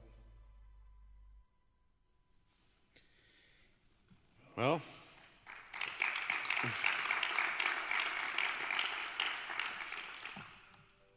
we are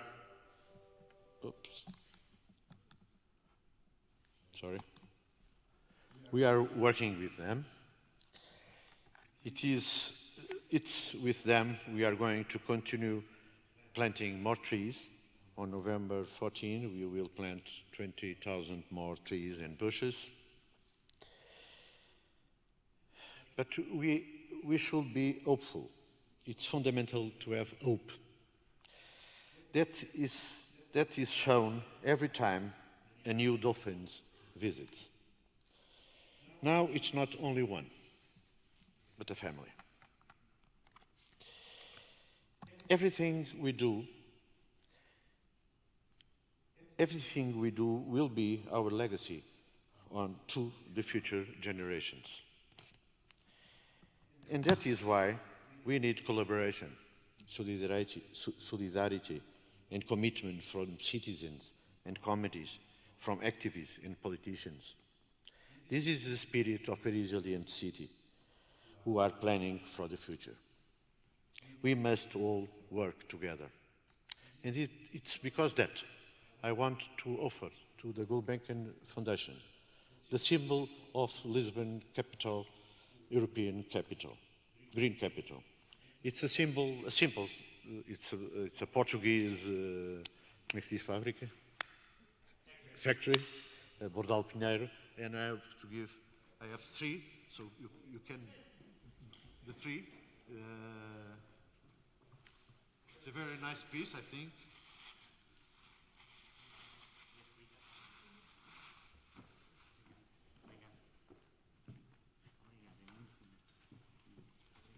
Venham cá.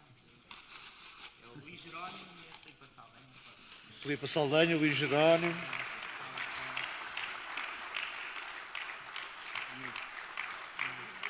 É fantástico. The Gulbenkian Foundation have a very strong compromise about this. So it's an honor to me to offer this. Obrigado. Obrigado. Vamos pôr lá no nosso caminho. Thank you. Obrigado.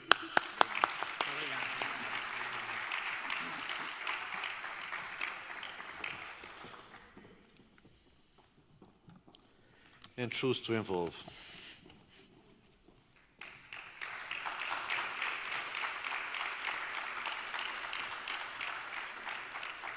So this concludes the conference marking the official opening of the European Green Week 2020.